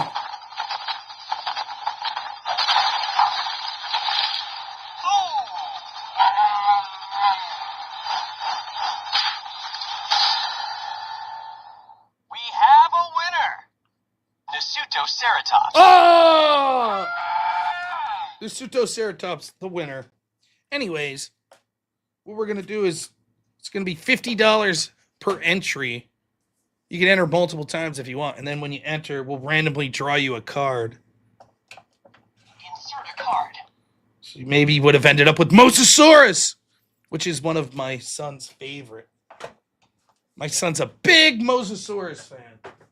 So, Insert a card. but we'll set that up. We'll do a little, we'll start in November. We'll have a day specifically planned for the dinosaur tournament. And you'll have $50. We'll write your name down. We'll draw your dinosaur. Polymarket bet's going crazy. Yeah. Shit's getting real. You're damn right. That's right. So if anyone wants to challenge someone here tonight, you don't get to pick. By the way, T-Rex is not the winner. Now, full disclosure, I don't know how it works. So I don't know if the same dinosaur always wins. I do know there could be a tie. I also know they have facts about them on the back, right? So, like, for example, Mosasaurus here. See at the top there, they got those little bars. It's like aggression and intelligence. And there's one that's filled on both. And I assume it would win most of the time. And that's Indominus Rex, which was the made-up fucking dinosaur from the one Jurassic Park movie. But I picked T-Rex thinking I'd be the big super winner. And my son picked out Indominus Rex, and it whooped my ass. So, but you don't get to pick. You only get to throw in money to. You only get to throw in money to have a chance to draw a random one. All right, my man, Are We Not Men, suggest that maybe.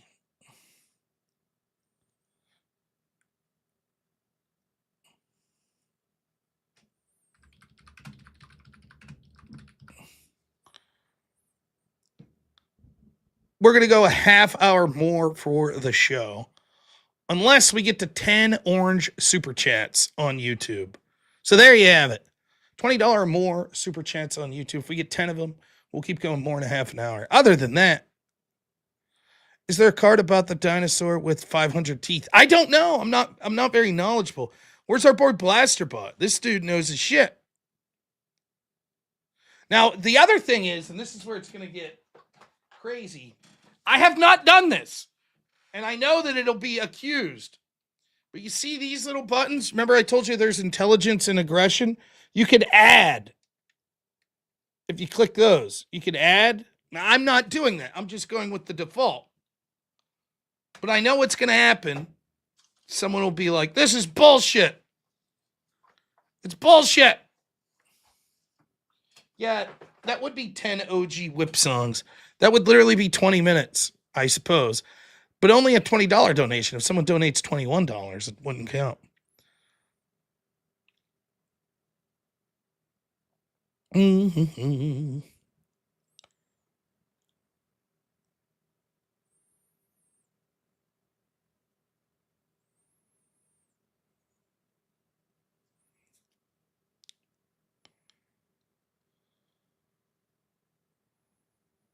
By the way, here's that same woman we just saw with her kid in the back of the car.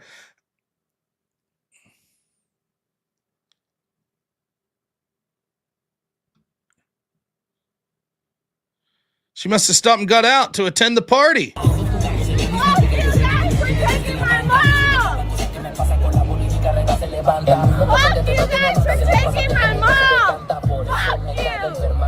I hope you guys have a good place to fucking hell! Yeah, bitch! Let them bitches beat your asses! Let them bitches beat your asses every fucking day, bitch! Yeah, fuck you! Yeah, maybe so. I disagree with you, but it sounds like you're very emotional about it. Fine. As long as you're not engaging in terrorist activity or whatever, no problem. Don't bring your fucking kid. Don't twerk in front of your kid. How's that making the point, by the way?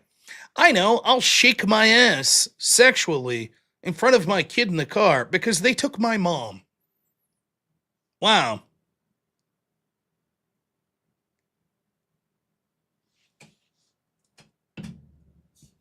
Any amount of sympathy I had went out the window when it turned out that my sympathy would be weaponized by the people that want this country overran for people to ensure that my way of life can't continue. I'm tired of having to give tax dollars to NGOs that hate me and my way of life.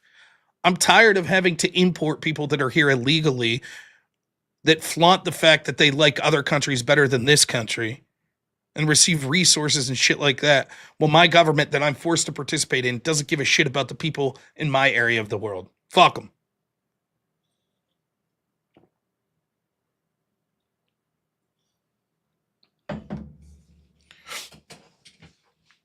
I remember one time there was this new Chinese buffet restaurant that was put in this town I was living at, and the apartment I was renting, the building beside it was a big home, probably like 4 or 5 bedroom home. And it was evident to me that the new workers that were going to be working at this new Chinese buffet place, it was a big operation too, that they were living in this place because it was like some Asian folks, and there were a lot of them. There's probably like 18 to 20 of them living there. You could see in the windows, they had clotheslines hung up in every window, just laundry drying. One of them spoke English, very broken, a woman. And I was always polite to them. I'd always see them. I'd be out in the yard and see them go down. Hey. Most of them were polite, but we never really talked. One day, guy comes by. And he's not wearing a suit, but he's got like a dress shirt on. And he sees me out in the yard. He's like, "Excuse me, can I talk to you for a minute?" I'm like, "Sure, what's up?" He says, "Do you know the people that live here?" And I was like, "Not really."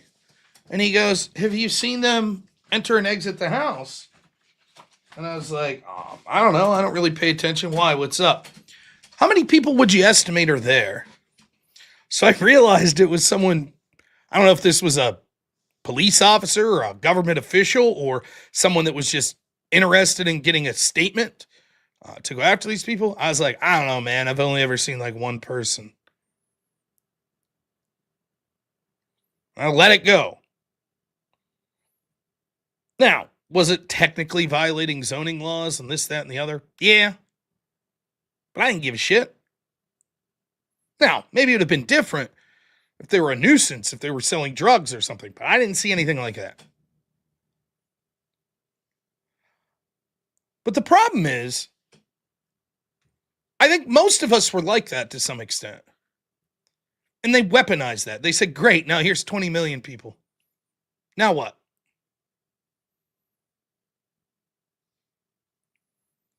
Wade Boggs, $20. Thank you so much. Says, "All I got are rules. I just want a little OG whip song." Oh, Wade. I think you have to have single-handedly been the person. Where there's a whip, there's a way. Where there's a whip, there's a way. Where there's a whip, we don't want to go to war today. But the Lord of the Lashes says, nay, nay, nay. We're gonna march all day, all day, all day. Where there's a whip, there's a way. Where there's a whip, there's a way. Where there's a whip, there's a way. Where there's a whip, there's a way. Left, right, left, right, left. Where there's a whip, there's a way. Left, right. A crack on the back says we're gonna fight. We're gonna march all day and night and more. For we are the slaves of the Dark Lord's golden. Oh, man. I always get cut off. I don't know what's going on. Well, 9 more. Or we'll be done here at the top of the hour. Or half hour. Whatever it is. Not the top of the hour. Scratch that. We'll be done in 22 minutes and 30 seconds. Oh, no. I'm sending a super chat to myself. Yes, Mrs. D. People that donate, they hate me as well. That's sort of the point, I think.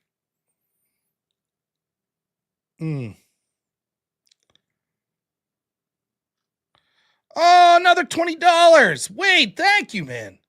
Says that woodknock really comes through in this version. Let's hear it one more time. Now, if you listen closely, you could hear, like, halfway through the song, this, like, woodknock. Where there's a whip, there's a way. Where there's a whip, there's a way. Where there's a whip, we don't want to go to war today. But the Lord of the Lashes says, nay, nay, nay. We're gonna march all day, all day, all day. Where there's a whip, there's a way. Where there's a whip, there's a way. Where there's a whip, there's a way.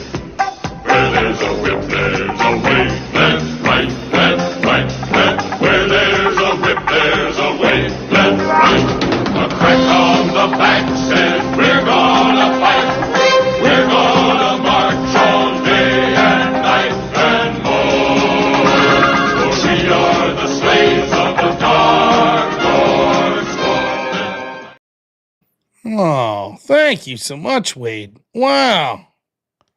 Can we get a Gregorian chant whip song? Wow. That would be $100. I have to donate and request a specific one.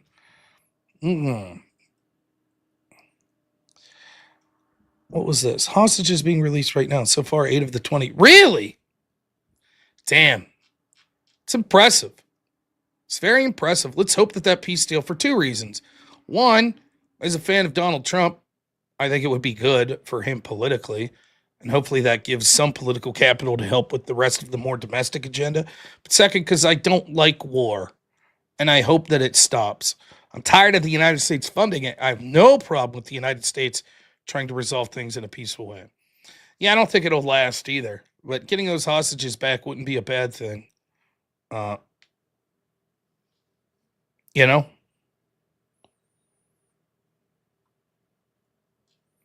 Not at all. 20 minutes left. We need 8 more super chats. I thought one of the things we could do. Oh, let's see. Let's go through some of my shorts.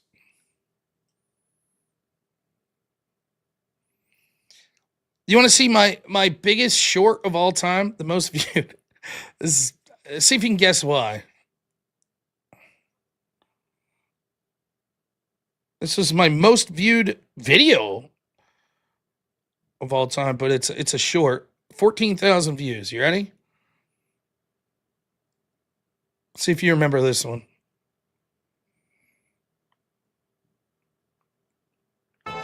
Trump at the Steeler game tonight. People were chanting USA. Look at this. We had a woman holding a sign on the field that says Trump equals secure border, Kamala equals open border. You could feel the joy in Pittsburgh tonight, baby. Trump 2024, the party of joy. All the shit I cover. Finally I had a video that was a hit.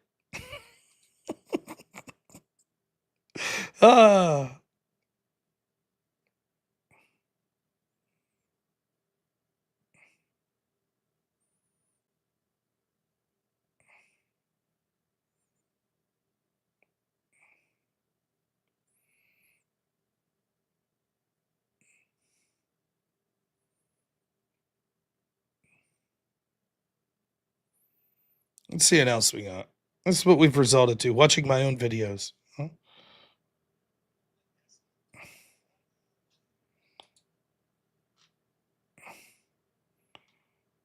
You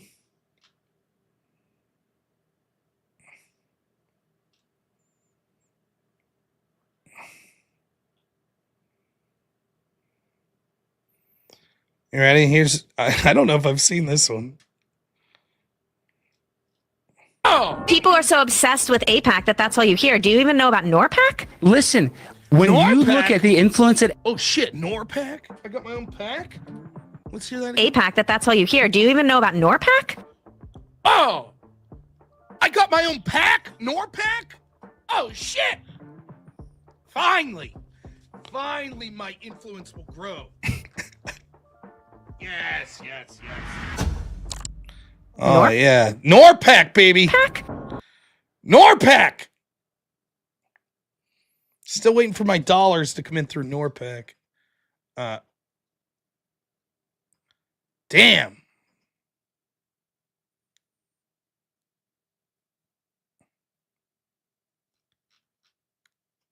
Send in. What do we need? 8 more $20 donations. What are we looking at? Oh, yeah, we need 8 more. We only got 16 minutes.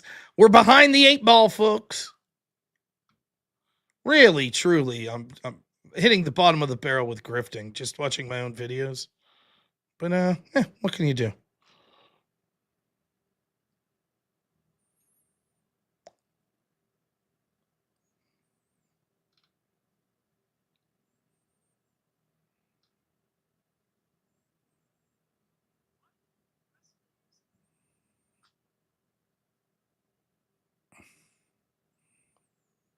This damn.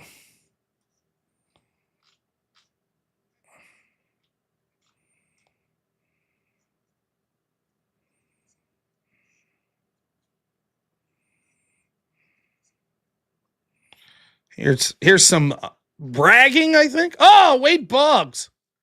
Thanks so much. $20 says, can you guys believe we had a full-blown wheel with so many variations now? And I think all of that is Are We Not Men's fault. Surely Are We Not Men has found ways to annoy me more than I thought he... Where there's a whip, there's a way. Where there's a whip, there's a way. Where there's a whip, we don't want to go to war today. But the Lord of the Lash says, nay, nay, nay. We're gonna march all day, all day, all day. Where there's a whip, there's a way. Where there's a whip, there's a way. Where there's a whip, there's a way. Where there's a whip, there's a way. Left, right, left, right, left. Where there's a whip, there's a way. Left, right. A crack on the back says we're gonna fight. We're gonna march all day and night and more. For we are the slaves of the Dark Lord's sword. Thank you so much, Wade.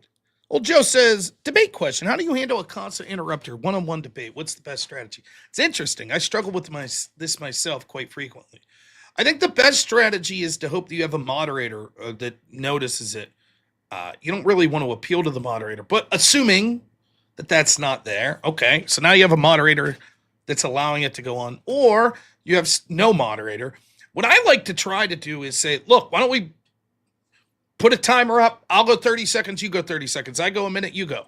If they still refuse, then you have two options. One is to interrupt them in the same manner that they're interrupting you. But oftentimes that's a fool's errand because it allows you to be sucked down to their level and then they feel like they're winning, they're just trolling you. Or you could just say, okay, fuck you, I'm done.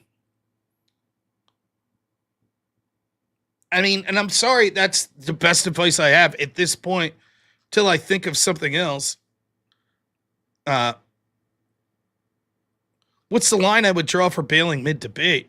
If it's constant interruption to the point where it's worthless for me to be there because I can't get my opinions out there. Or if it's something that's so incredibly heinous that I would leave. That could be like breaking TOS, calls to violence, shit like that.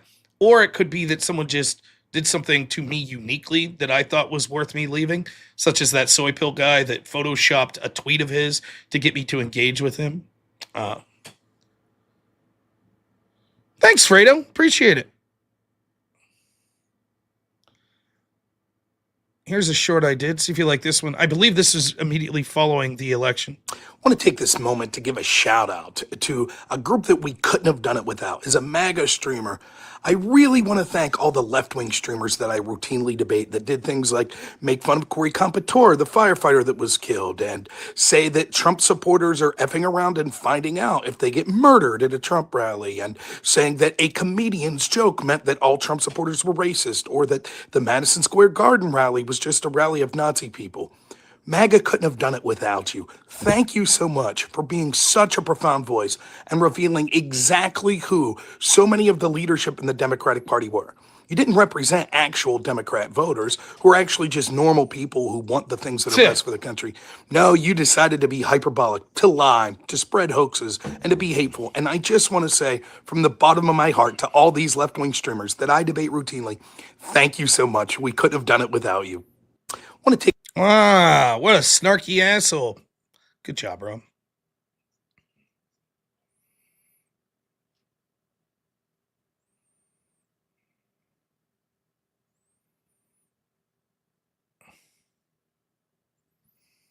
Nice. All right, where are we at here with our... We need 7 more orange donos, or we will be done in 11 minutes. It's not looking good, folks. It's all right.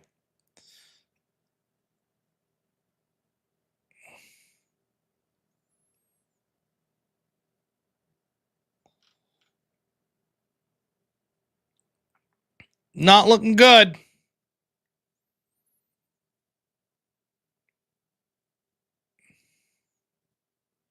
That would create a paradox. It certainly would. Here's a video I did. This one's much older.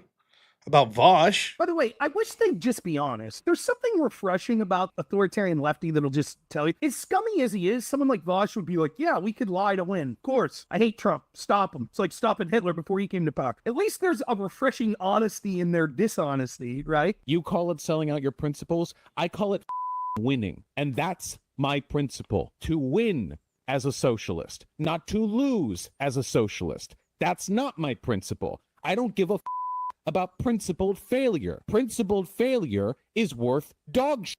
But so many of these other people do, well, no, it's just about these crimes are very serious. They're alleged, they're very serious. Then they'll go things like this and be like, oh man, Trump's going to spend $500 million. Oh, they're seizing his assets now. Boy, that's going to hurt him in the campaign. Oh, this is very serious, though. It's about democracy. It's very serious. Serious about democracy. Oh, boy, how's Trump going to afford this? By the way, I wish they'd just be honest.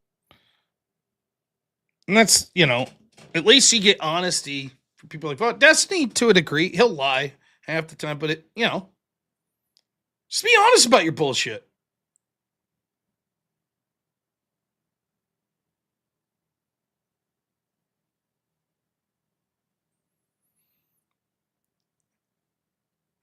Just be honest. Is it too hard? Of course it is.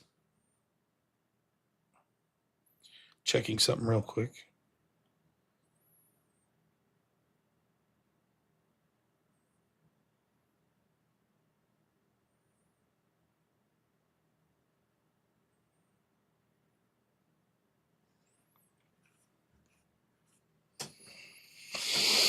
Oh, man. If I debated Vosh, yeah, several times on panels. He won't debate me one-on-one.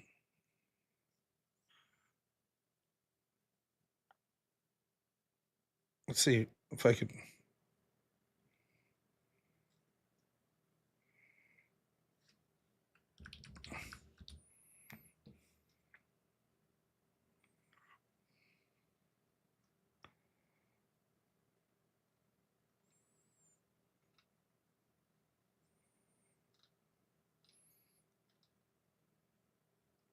Looking here.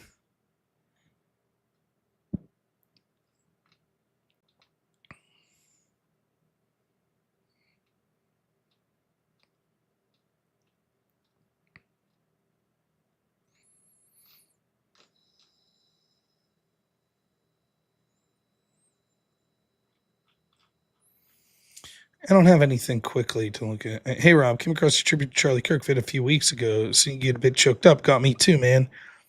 Imagine you being a dad was especially impactful. Just want to say thanks. Thank you, Ozer. I appreciate it.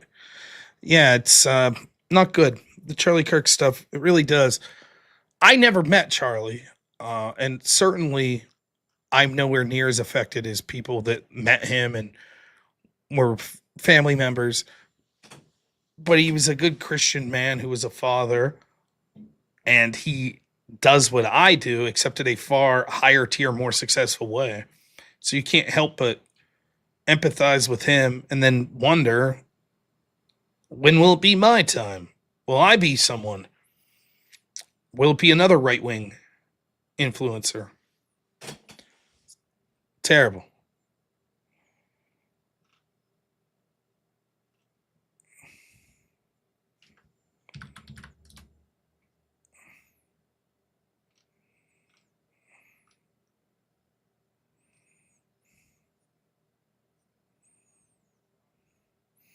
So here is a little of Vosh business.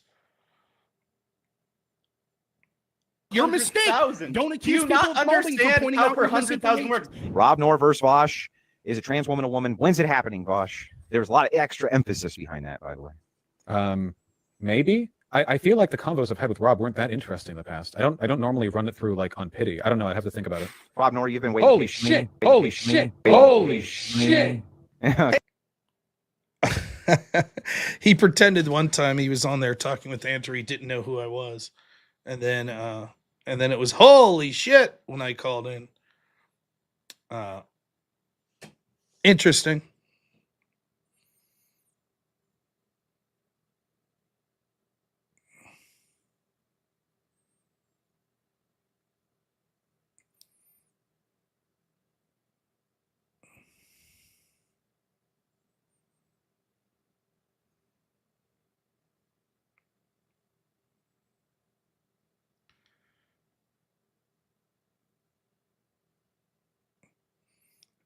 Oh, why not? We'll play this little clip too. This is from my best of for the year last year. So I just like to jump in really quickly. They keep saying blue states had much worse deaths. Here's an updated list of states of how many people died per population. So North Dakota at the top. That seems like a pretty fucking red state. Rhode Island, blue, you got us. South Dakota, red. Utah, red. Tennessee, red. Arizona, red. Iowa, red. Nebraska, red. Wisconsin. I already they did, and it's behind a paywall. Wisconsin, pretty red. Oklahoma, red. South Carolina, and then New Jersey, that's blue. You got us there, right? And then Arkansas, Indiana, red. Delaware, blue. Got us. I already did. I'll post it again.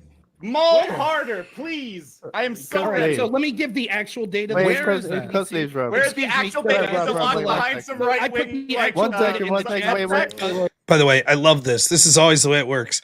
I then have to wait to respond 20 minutes. Luckily, through the magic of editing, we'd skip through the bullshit. Wait, Rob, I've got you. Because Leaves has been waiting for a long time. I also remembered the end of my statement. Could I finish it by chance? Yeah, we have to make sure that lie gets to go. Got it. That doesn't get responded for half. Note it down, Rob. I've got you. Sure. Hans, you're saying that these red states had more deaths per capita? That's your argument?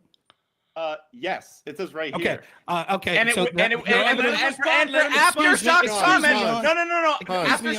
Aftershock tried to maul because it said May 5th. Holy shit. It was May 5th, 2021. That's literally a week ago. Rob, keep it civil, remember, please. Right, please. Sure. Keep it civil as I'm interrupted over and over and over again. Yeah, anyways, what you posted had nothing to do with per capita deaths. I posted a link that came from Worldometers that uses CDC data that's been updated yesterday. If you click on the deaths per 1 million population, in order, it is New Jersey with 2,920 deaths per million. Next, New York, 2,735. Next, Massachusetts. Next, Rhode Island. Next, Mississippi, Arizona, Connecticut, Louisiana. When we get to the states that didn't do the lockdowns or lifted the restrictions, Texas, 23rd. Florida, 27th. So actually, New Jersey, which Joe continues to say is a state that did good, is actually the worst state. New York was was the second worst state. Hans is just like we see constantly from the left, just literally spreading bullshit, disinformation, just absolute lies. This would be a good moment to use the steel man chair. Go ahead, Hans. Somebody use the steel man chair. Go ahead, Hans. That would be good. Oh, I thought there was 2 more of you gonna maul first. Rob, can I see that source again? I'd love to see it. Yeah, it's in the chat. Which one? In the whereby chat. I would hate to misinterpret. It's in the whereby chat. The numbers you presented had to do with new Can we set a cases that had nothing precedent to do to with put deaths. these sources in a single place? Is it going to be whereby or Discord? Can we pick Everyone's one? in the group DM. You just put it in the group DM. Okay, You're in a group okay. DM. Group DM? Got it. Thank you. Which So I can agree with you that it's right now it says the link you said it says there's more the most deaths is California that's because it's the highest population. No, we're talking per capita. We're talking per capita. Okay. Well, your thing you linked doesn't show per capita as far Sure as it does. You could click on deaths per million. That's per capita. Yeah, that's what's it show? What's number one? Go ahead, tell me. No. Let him. Like you were saying, we were molding. Let him go. So it says New Jersey, but the one am I supposed to trust? Am I supposed to trust your source over my source? Mold harder, bro. Mold harder, man. Why are you molding so bad? Look at this guy molding here after he spread disinformation and called us liars. Look at him molding all the time. Why is your information so trustworthy? Comes from the CDC. And also, the CDC was a lying sack of shit, Rob. Real quick, I thought they were lying to you about it. Real quick, not only that, but if we go to your source, it doesn't mention per capita deaths at all. I'm sorry that you can't read correctly. It tells per Your mistake. 100,000. Don't accuse Do you people not of molding for understand pointing how out per 100,000 works? robnoerr versus Vosh is a trans. If you watched what it said per 100,000, it was cases for that week per 100,000. It had nothing to do with per capita deaths. But I always think it's funny. So the way these panels work is just people talk over you. You don't get a chance to make an argument. So he puts this data out. See, because he lies or he misreads the study, right? And then he puts it out there that says, the red states were the worst. And I'm like, let me respond to that. No, Rob, sorry. You're going to have to wait 20 minutes to get your chance to respond. So for the next 20 minutes, people argue as if the data actually says that red states are worse. I sit there patiently. Then I start my point. Everybody spurgs out again. Then I finally get to make my point.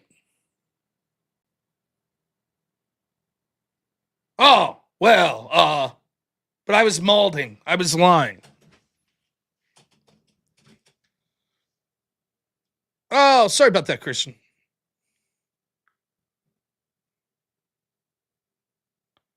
The term malding, mad and bald, malding. You're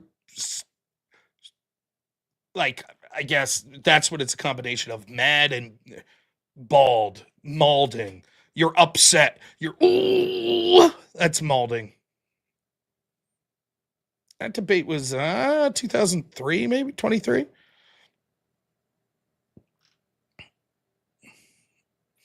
All right, folks. Well, we did not meet our goal. You know what that means? We're in the stream here tonight. Ooh, now I'll be back around noon tomorrow, though. It should be good. You guys were incredibly generous tonight. I appreciate it. We got to $812. Thank you so much for that. Noon tomorrow, and then I'll be back at 8 p.m. tomorrow evening as well, doing a podcast on Brews and Cruise or something like that podcast. So, and then we'll go straight into the show. See what we can find good to talk about tomorrow evening. Tuesday, I got a debate. Wednesday, I have a show with Indian Jesus. Thursday, I'm supposed to have a debate. Friday, we will see. So, if you're liking the content, please tune in. Give me a like. Give me a sub. Send some super chats. Donate in any way that you would like. I'll appreciate it.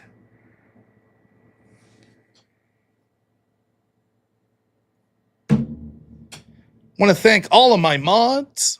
Thank you so much, everyone that helps me out. Spiro, Black Elk, Are We Not Men, EOD, Zensfored, Akili, Naughty Germ. Anyone else that I missed, I'm so sorry. All of you guys are the best. Thank you to everyone. Particularly thanks to Wade Boggs, Unforced Ego, who gave a shitload of money tonight. Thank you so much, Unforced Ego. My goodness.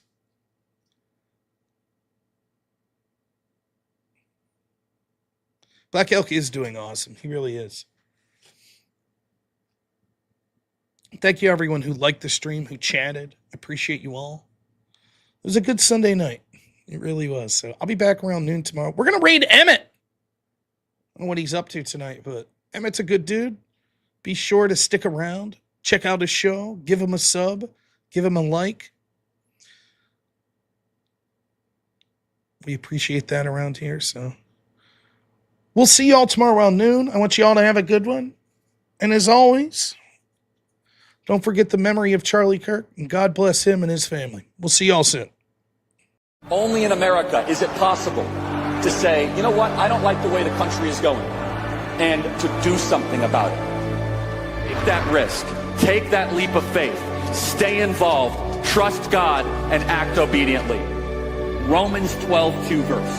That God will use all things for good for those who love him. It's bigger than you. I want you to remember that. It is bigger than you. It's bigger than me. You are here to make somebody else's life better, the pursuit of liberty and freedom. You know what gives me strength? The hundreds of thousands of you that say, Charlie, keep going. 1 Corinthians 5 and 15. So that's all pretty amazing evidence, not just intra-biblical evidence, but extra-biblical evidence that Jesus Christ was a real person. He lived a perfect life. He was crucified, died, and rose on the third day, and he is Lord and God of all.